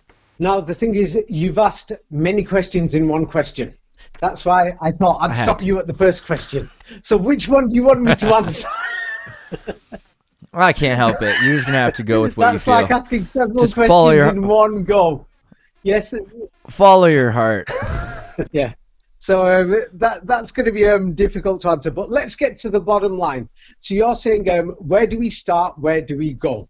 So now, if you are living in Russia, and you grew up in the Russian education system, then you will learn more about Russia. Yes. If you grew up in, let's say, Italy, they'll focus more on the ancient Romans. If you grew up in United States, the American Civil War, things like that. If you grew up in Japan, it's going to be about the Union of Japan in 1603, which is exactly the same history as the Union of England in 1603. Yes. And they'll teach you, about the Meiji Restoration, things like that. If you grew up in the Philippines, they'll say the Philippines was Muslim, yes, until mysteriously in the 15th or 16th century, they were invaded by the Vatican's allies, and they had inquisitions. They will learn about that. If you're in Australia, Captain Cook came here, how they built the cities and built that. So now one thing that we do know is that from our experience, from living in this side of the world, that people in Australia are having the same problems with the history that they're told, same like I'm having in England. That's why you can talk to me and you're in the United States. The people are having the same problem in Egypt. We found Egyptians in the Tartaria groups commenting, yes, that people all over the world are having problems. Now, everybody is having a problem with all their histories that are being taught to them in schools and universities. Now, if you have a look at the history of universities, yes, I put it in my book, Skulls and Bones, and in the Renaissance. The first universities were opened, according to official history, the first universities were opened by the Vatican and the Church and their allies. They were the first ones. Yes, but let me just send you that so that people can verify that themselves. Yeah, most European universities were created during the Renaissance, 16th century, etc. After that. So let me just send you that so that people can check that themselves. Yeah. Yeah, so they can check. They were created in the 16th, 17th century. Who created these universities? Most of the universities were created by the Church and its allies.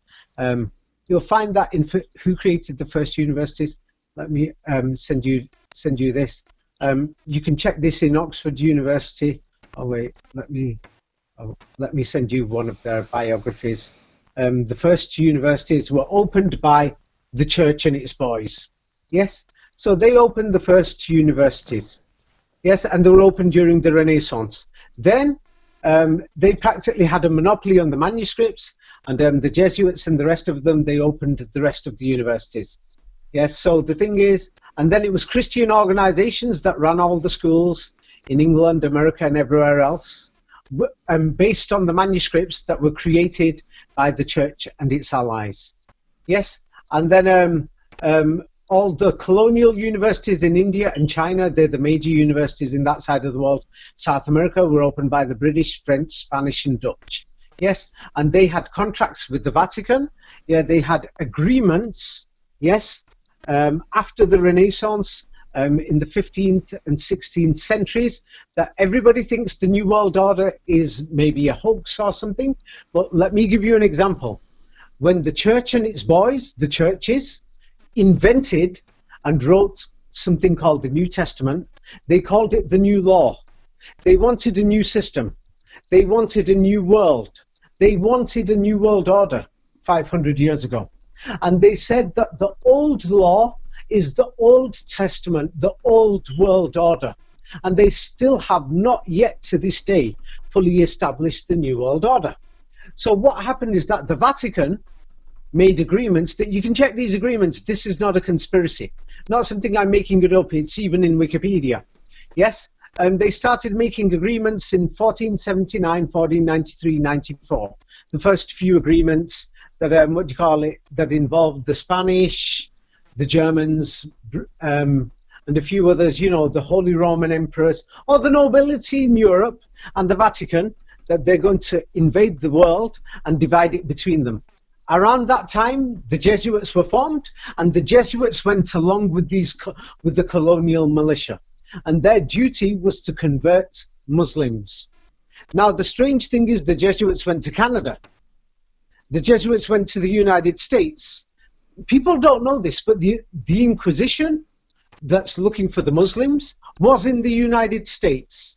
The Inquisition looking for Muslims was in Mexico. The Inquisition looking for Muslims was in Venezuela. What sort of Muslims are they looking for there? And then the Jesuits were created and made plans to convert Muslims. The Jesuits had their mission sent to Japan, and then after that, there was the forced opening up of Japan. But according to history, we've been told that Japan didn't have Muslims and never has in the past, or realistically did not. So what the hell is going on here? Well, there's some interesting stuff there too, actually, because, you know, like the word Osama is the Arabic word for... Yes. You're right. Ah, yes, you've noticed. Lion, like Haruka. Lion King. Yes, there's so many... Osama. There's so many examples of words that are Japanese and Arabic. Yeah. Wakarimasu. Yeah. Wakarimasu ka? Right. Oh my gosh, I just made this connection because of what you said. Okay, so just really quickly, I'm sorry, but you focused something into my mind. The Japanese history, officially even, according to, you know, the 700s around the time of the Arabics that's the Heian period. The Heian period is where the katana and all this stuff and new types of Japanese script language emerges, where they're writing in phonetics for the first time, right? Which is not coming from China. And then you've got the fact that Heian, if you really pronounce it with the correct, I mean, H and K, you can't use H and K as this big switch. So it's the the Khan period, and that's when the shoguns, the Khans, emerge. Well, if Arabic's in every culture, it might as well be in Japanese, but that's pretty impressive, you have to admit. Yes. I'll give you an example. I noticed that up to half the Japanese names are similar to Turkish Arabic names. Up to half. It's like they have the name Ayase, and then the Turks have Ayse, and the Arabs have Aisha. Yeah, so the thing is, I found Haruka, and then they've got Haruna and all these similar names. I noticed that because I went to Japan several times. I've always thought that Japan has been it's something different. Well, I mean, because they said it's an island nation. They said that they destroyed. The Jesuits were there. They were a third. They won't admit they were Muslim or Arabic, but they'll admit they were a third to a half Catholic before the Edo period. They killed off so many of the Catholic Japanese. So if that's the case, then we do know that there's a chance that some of those Catholics came from areas where they were in Spain and spoke Arabic. So the likelihood of there being Arabic in Spain through the connection to whatever we consider Catholic now, but we don't know what that really was then. If it was really Jesuit, it probably could have been Muslim. They consider them Christian. Yes. So now the best thing to do is I went through Jesuit records. They claim it's from the 16th century, 17th century. Of course, the dating and the timeline, many people say is a forgery. So now the thing is, the first few things that people noticed is that the older Japanese that they call the Ainu, here are photographs of them, and they all had long beards. Yeah,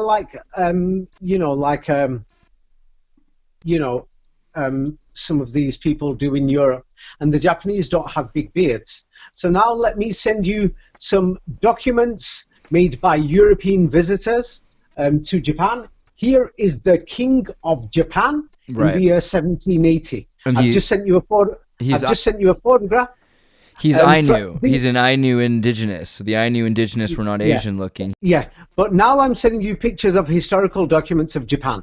This is from the year 1780. This was drawn by Pierre Dufour. And he's wearing Turkish clothing entirely. You can say it's Turkish, but you're going to say it's Turkish because, Croatia, Turkey. Well, but if you're somebody, the Iranians will say it's Iranian. The Uzbekistanis will say it's theirs. So that's actually totally fair. So what we're saying is, damn, this guy is now the thing is they called him the Shogun. Mm-hmm. Now the strange thing is most people don't check out what is the meaning of Shogun. Now the thing is the word Shogun is an invented word by the Europeans. Now let me send you another book from the 18th century of other European travelers that went to Japan, and they did a portrait of another ruler of Japan. This is by Nicholas de la Messine, and have a look at him. As you can see, once again, looks like, let's not say Arab, Iranian, clearly looks like these Islamic type of people. He's kind of Tartarian looking, I'll give you that. Yeah. Oh, when you say Tartarian, every king of Tartaria has been shown to be wearing Arabic crowns. Right, and the octagonal star. A lot of time they have this star on this sort of turban thing with feathers. Oh, but absolutely. I have a star on when I'm wearing my blazer and tie. Yeah, but, right. Of course. I do it for decoration. Yeah. I do that for decoration. Well, it could mean something that the king has a decoration of a general or something. I mean, the way we associate military with kingdoms. Instead of speculating, let's stick to a bit more to keep it simple, because everybody's lost. That person in that photograph does not look Japanese. He doesn't look Han Chinese. He doesn't look Korean, in the Mongolian Asiatic sense. But he looks like President Erdogan of Turkey. But we do know that there are indigenous Japanese people. The Ainu, that was a good one. The He looks like Erdogan. He does a bit. Okay, the mustache kind of sticks out. But when you look at the pictures of the Ainu indigenous Japanese, where there are tens of thousands today, clearly looking at those pictures, we see that they were not all from Mongolia. You know, that this is an island and that there were people that moved now there. the thing is, people are focusing on the Ainu. So before we get onto the Ainu, now I'm sending you the helmets of the kings of Moscow, so that it's clear for once and for all. This is the helmet of, it's known as the Jericho helmet of Alexei Mikhailovich, a Russian Tsar, during the Middle Ages. Yes, this is the Jericho cap for the military ceremony. And it's got a verse of the Quran right above it. It's in the Kremlin Museum. That shows the kings of Tartaria. This is one. Now, let me send you the helmet of Tsar Mikhail Romanov. Yes, they call him Romanov, but we can't prove he was a Romanov, but of Tsar Mikhail, or who they call Mikhail Romanov. And his helmet of this king also has Arabic written all over it. Now let me send you in Eastern Europe, if you're in Serbia especially, Alexander Nevsky is so big there. Yes, or in Bulgaria, Alexander Nevsky Church. Yes, Alexander Nevsky is so big, like, let's say, St. George is big for England. Yes, and let me send you the helmet of Alexander Nevsky. Yes, there is no evidence of a Tatar civilization that was not Muslim. This helmet was worn by Ivan the Terrible, and they're telling us Ivan the Terrible killed Muslims. Yeah, because, you know, the helmets get passed on from father to son. I've shown you enough to show you that I'm not making it up. You can go to the Kremlin Museum, you'll see all this stuff for yourself. And then all the armory that's made from gold and silver and everything else of all the kings and the princes of Russia, yeah, they've all got Arabic writing all over them that people can check it online. So anybody who wants to talk about Tartaria, it's almost a joke to even say maybe they were Muslim or maybe they were not. It's a joke to say the Japanese maybe spoke Japanese or not. Yes, they can't even hide it. That's why even in official history, they'll say the Tatars are traditionally Muslims and they had Arabic. You can't hide it. It's because there's too much evidence. Now the thing is, when we're talking about thousands of swords, yes, and they've all got Arabic, yes, then we got a problem. We have got a problem. So now we're coming back to Japan. So now the thing is, in Japan, I did a lot more research on this because I thought, hey, this is very strange that we've got these Japanese emperors, yeah, and they're calling them shoguns. So then I checked out who called them shogun, yes? And then the thing is, I found that Tokyo City was not called Tokyo. It was called Musashi. Yes, that was the biggest city in the southern islands. Now in the northern islands was the Ainu city, and that was called Isashi. Now the word shi could basically means like Tokyo-shi. Yes, like the city or area of Tokyo. So the Tokyo region was called Musashi, means the region of Musa. Now Musa is the Arabic word for Moses. Now in the north, the major city was Isashi. Now Isa is the Arabic name for Jesus. Now these are the two most famous cities from Japan, from the past. So once again, we've got emperors. There's more. I'm sending you pictures that none of them that they all look like something to do with Arabs. This is was drawn by Alan Manison Mallet. Yes, and he's got a turban on, and we can see it. But now, when we go to school, when we go to university, this is what we found in the historical manuscripts. But the pictures they show us today, and they're saying, no, this is the Emperor of Japan, dear. Have a look at the new picture. And it's a big difference. And then they're telling us that these men were called shogun. But now, parce que beaucoup de personnes, ils comprennent pas français, mais parce que j'ai étudié français un peu, je comprends français un peu, monsieur.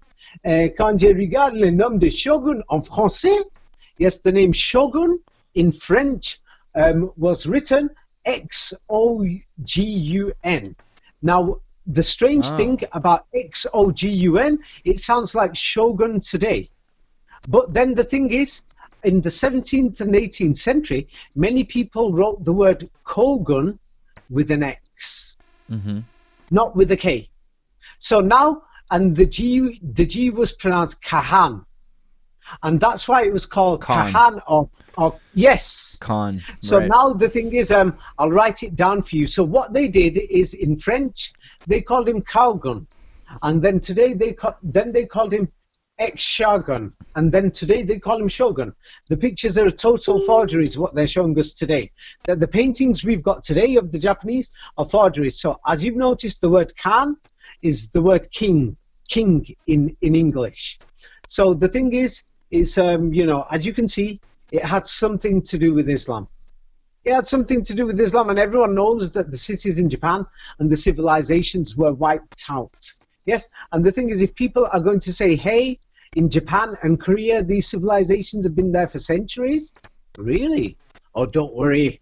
Yes, I'm here to help you, Andreas, and let's see if that has any basis to it at all. I mean, yes, it seems like, though, if the history is all okay, the difference between the history all being lies and the history being lied about is very extreme. If they're completely brilliant, inventive storytellers, that's a different thing than if they're just changing the history. Changing the history, at least it's a lot. Because there is a war going on. Everybody knows there's a war going on. Of course, but if there's a lie, I can look through it. I'm pretty good at looking through fake news and seeing what it is. If it's a completely invented story, it's harder. You've seen it with your own eyes. We cannot find Ephesus. Well, if St. you go, Paul if went you there, look, he gave his speeches there. So now we've got to question who is St. Paul. Now we can't find Right. Celsus Library, the biggest Greek library where they exported books to Alexandria. So how can there be Alexandria without Celsus?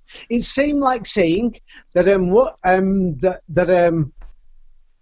there is no New York and no Washington D.C., but America existed.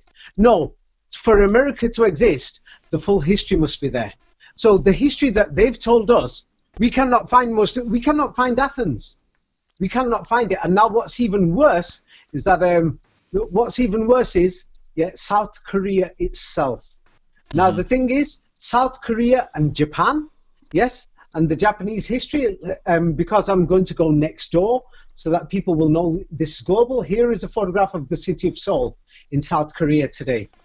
Now I'm going to send you the same place, yes, the place that you're looking. No, that's not Seoul. I sent you Taipei by accident. Sorry, delete that picture. That's Taipei. nice place, but that's Taipei. No, that's Seoul. I sent you the correct one. That's Seoul in South Korea. Now, let me send you the same place just 100 years ago, and you are going to be totally worried. This is the same place 100 years ago. And they're telling us that the South Koreans have lived in that condition, that those huts are not even permanent, no bricks, that the temporary huts that they had to rebuild them every year at that time.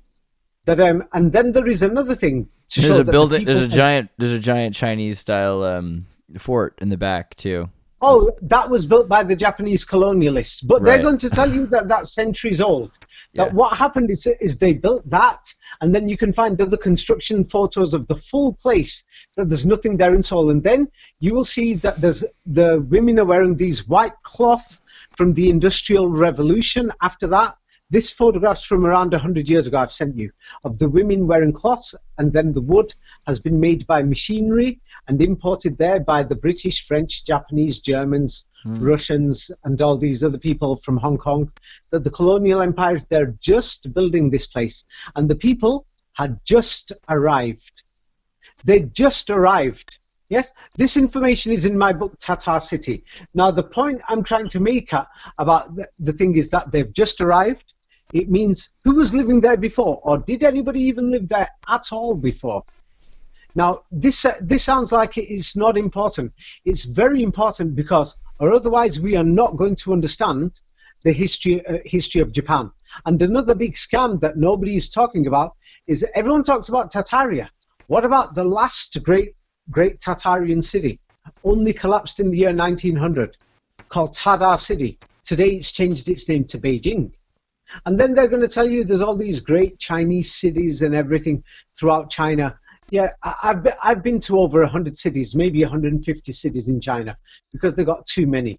Now, the full history of China and the full history of Asia is so scary that you can actually check the records, that you can find hardly any Asiatics That means, the Asian people in Northern Asia 150, 200 years ago. They weren't even there. You can't even find them. I've just sent you a photograph of a city in China called Shijiazhuang. I've been there myself. Now, the scariest thing is, if you look at the same place 100 years ago, if you look at the same place 100 years ago, there's hardly anybody there, and it's a settlement where the colonialists went there, the Europeans went there, and the Europeans even opened a church there, and they opened a train line there, and the people arrived. Now we're finding the same thing throughout China. Now I've sent you Shijiazhuang, but let me just show you 2 more cities, then you will know we've got a serious problem. This is from my book, Tatar City. Now this city is called Taiyuan. Today there's 6 million people there. Yeah, it's half the size of London, and I'm sending you the same place. Let me just send the date to you so that, and then show you why it's worrying. The same place in the year 1900, and it's got 40,000 people. And now the people who brought these people there had something to do with the Jesuits and the British and the French and the European Western Protestant colonialists, because there's a church in the middle of that place, yes, 100 years ago. And then now, if you go to the same city called Taiyuan, I've just shown you there's nothing in that city there, yes, apart from a wooden type of central village or something, a few thousand people. Today, there's temples and there's castles there, thousands of years old. Now everyone's heard of the Shaolin Temple. You know the Shaolin Temple for Kung Fu and things like that, yes? It's kind of the Library of Alexandria story again. They've got this Kung Fu temple that everything's been lost from. But from there, they had people that knew how to levitate, right? I'm glad that you've shown that connection, because let's check out the Shaolin Temple, yes, is near Zhengzhou City. And it has these giant brick walls, just like everybody else. Wow. Wait, but now look at Zhengzhou City. Yeah. Today, it's like you could say New York or London.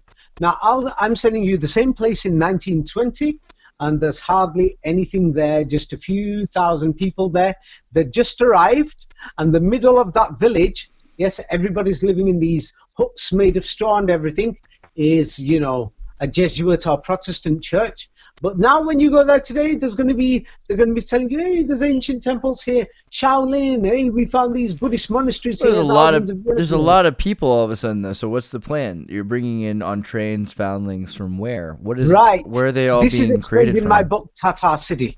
They've totally invented the history of ancient China, ancient Egypt, ancient Greece, and the rest of it. Now, the thing is, you will say, why are they doing this? It actually looks like, from the evidence what I can see, it genuinely looks like that a man called Moses, or call him Prophet Moses, because I don't want many Jewish people saying disrespect. Yeah, this Prophet Moses set up a civilization with the Exodus. I mean, the Egyptian narrative is you've got Ramses is Ramoses. Oh, right? Yeah, well, those temples. Moses. Well, let's look at these temples. Half of them aren't there. Right. 150 years ago in the old photographs. But you have no matter what, you have the story of Moses in every one of these examples, even in Japan and China. So that's pretty amazing that Moses is making his way there. When you're saying it's in Japan, as I showed you, yes, in Japan. Now the thing is, if anybody wants to change the name of New York, there'd be an outrage. In England, if somebody wants to change the name England, it would probably cause civil war. Right. Yes. People will fight. So now the strange thing is, they changed the name of Tokyo. It was originally Musashi. Mm-hmm. And then the thing is, they've changed even the history, that when we look at the historical documents from 200 years ago, the rulers look like Muslim rulers with turbans. Muslim and Moses, again, with Moses. I mean, Moses everywhere. Yes, now that you've said that, well done. Yeah. It's because many people have not realized this. The Quran actually says...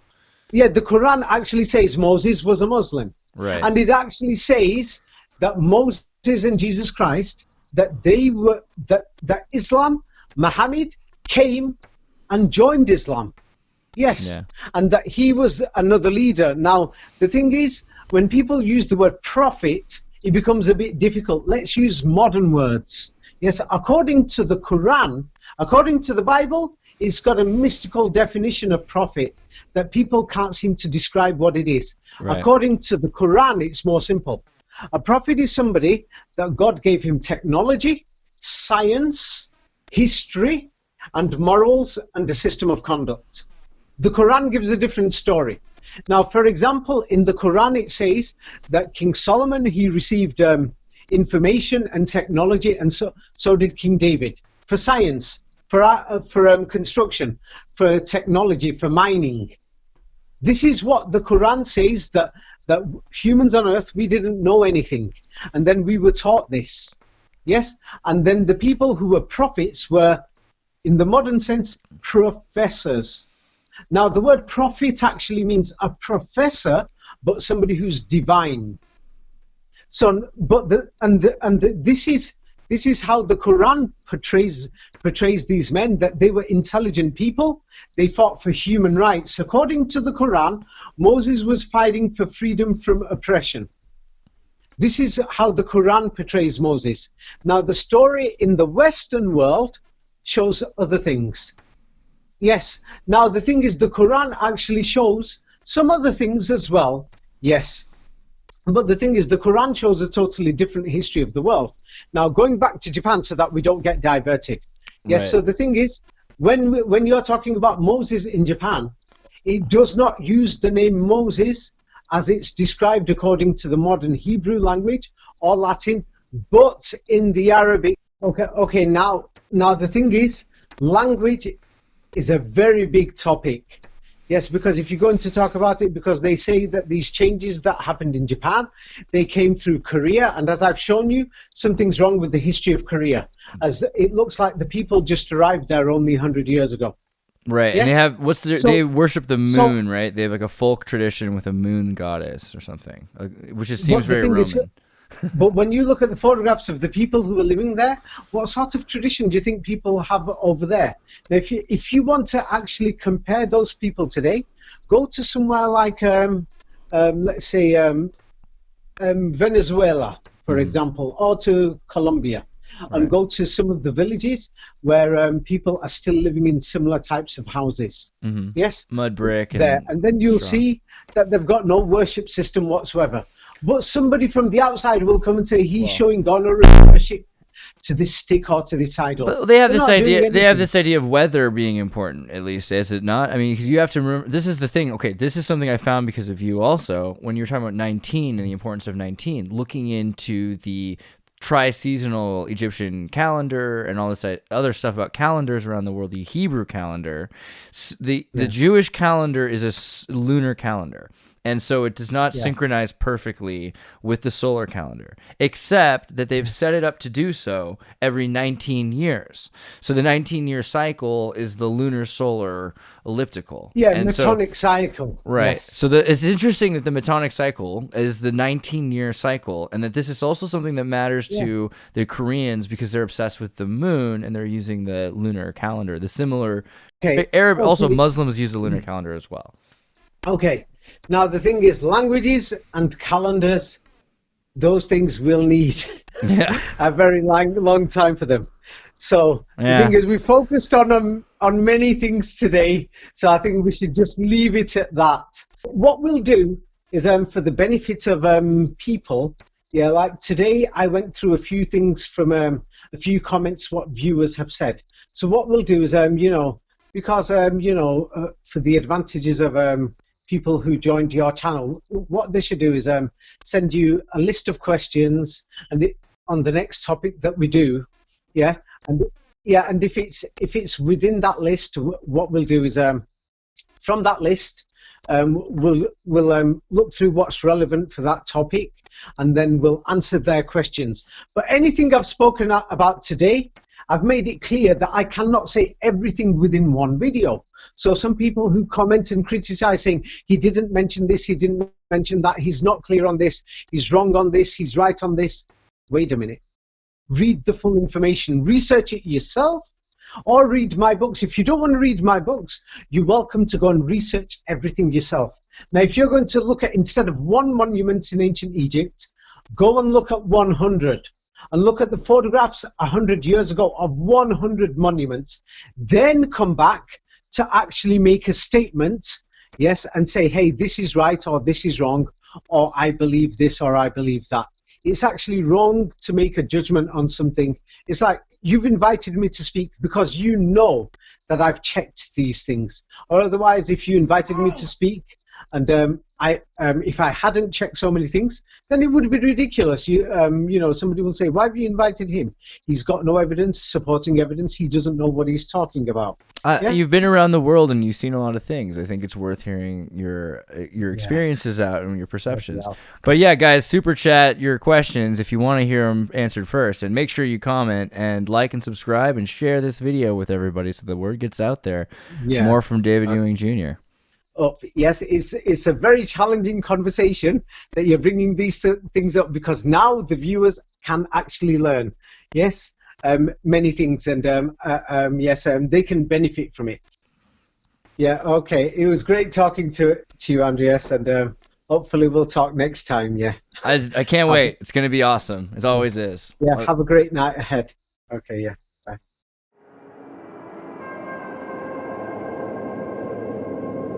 Hey, everybody, tune in to Recent Tartarians. Recent Tartarians. Recent Tartarians.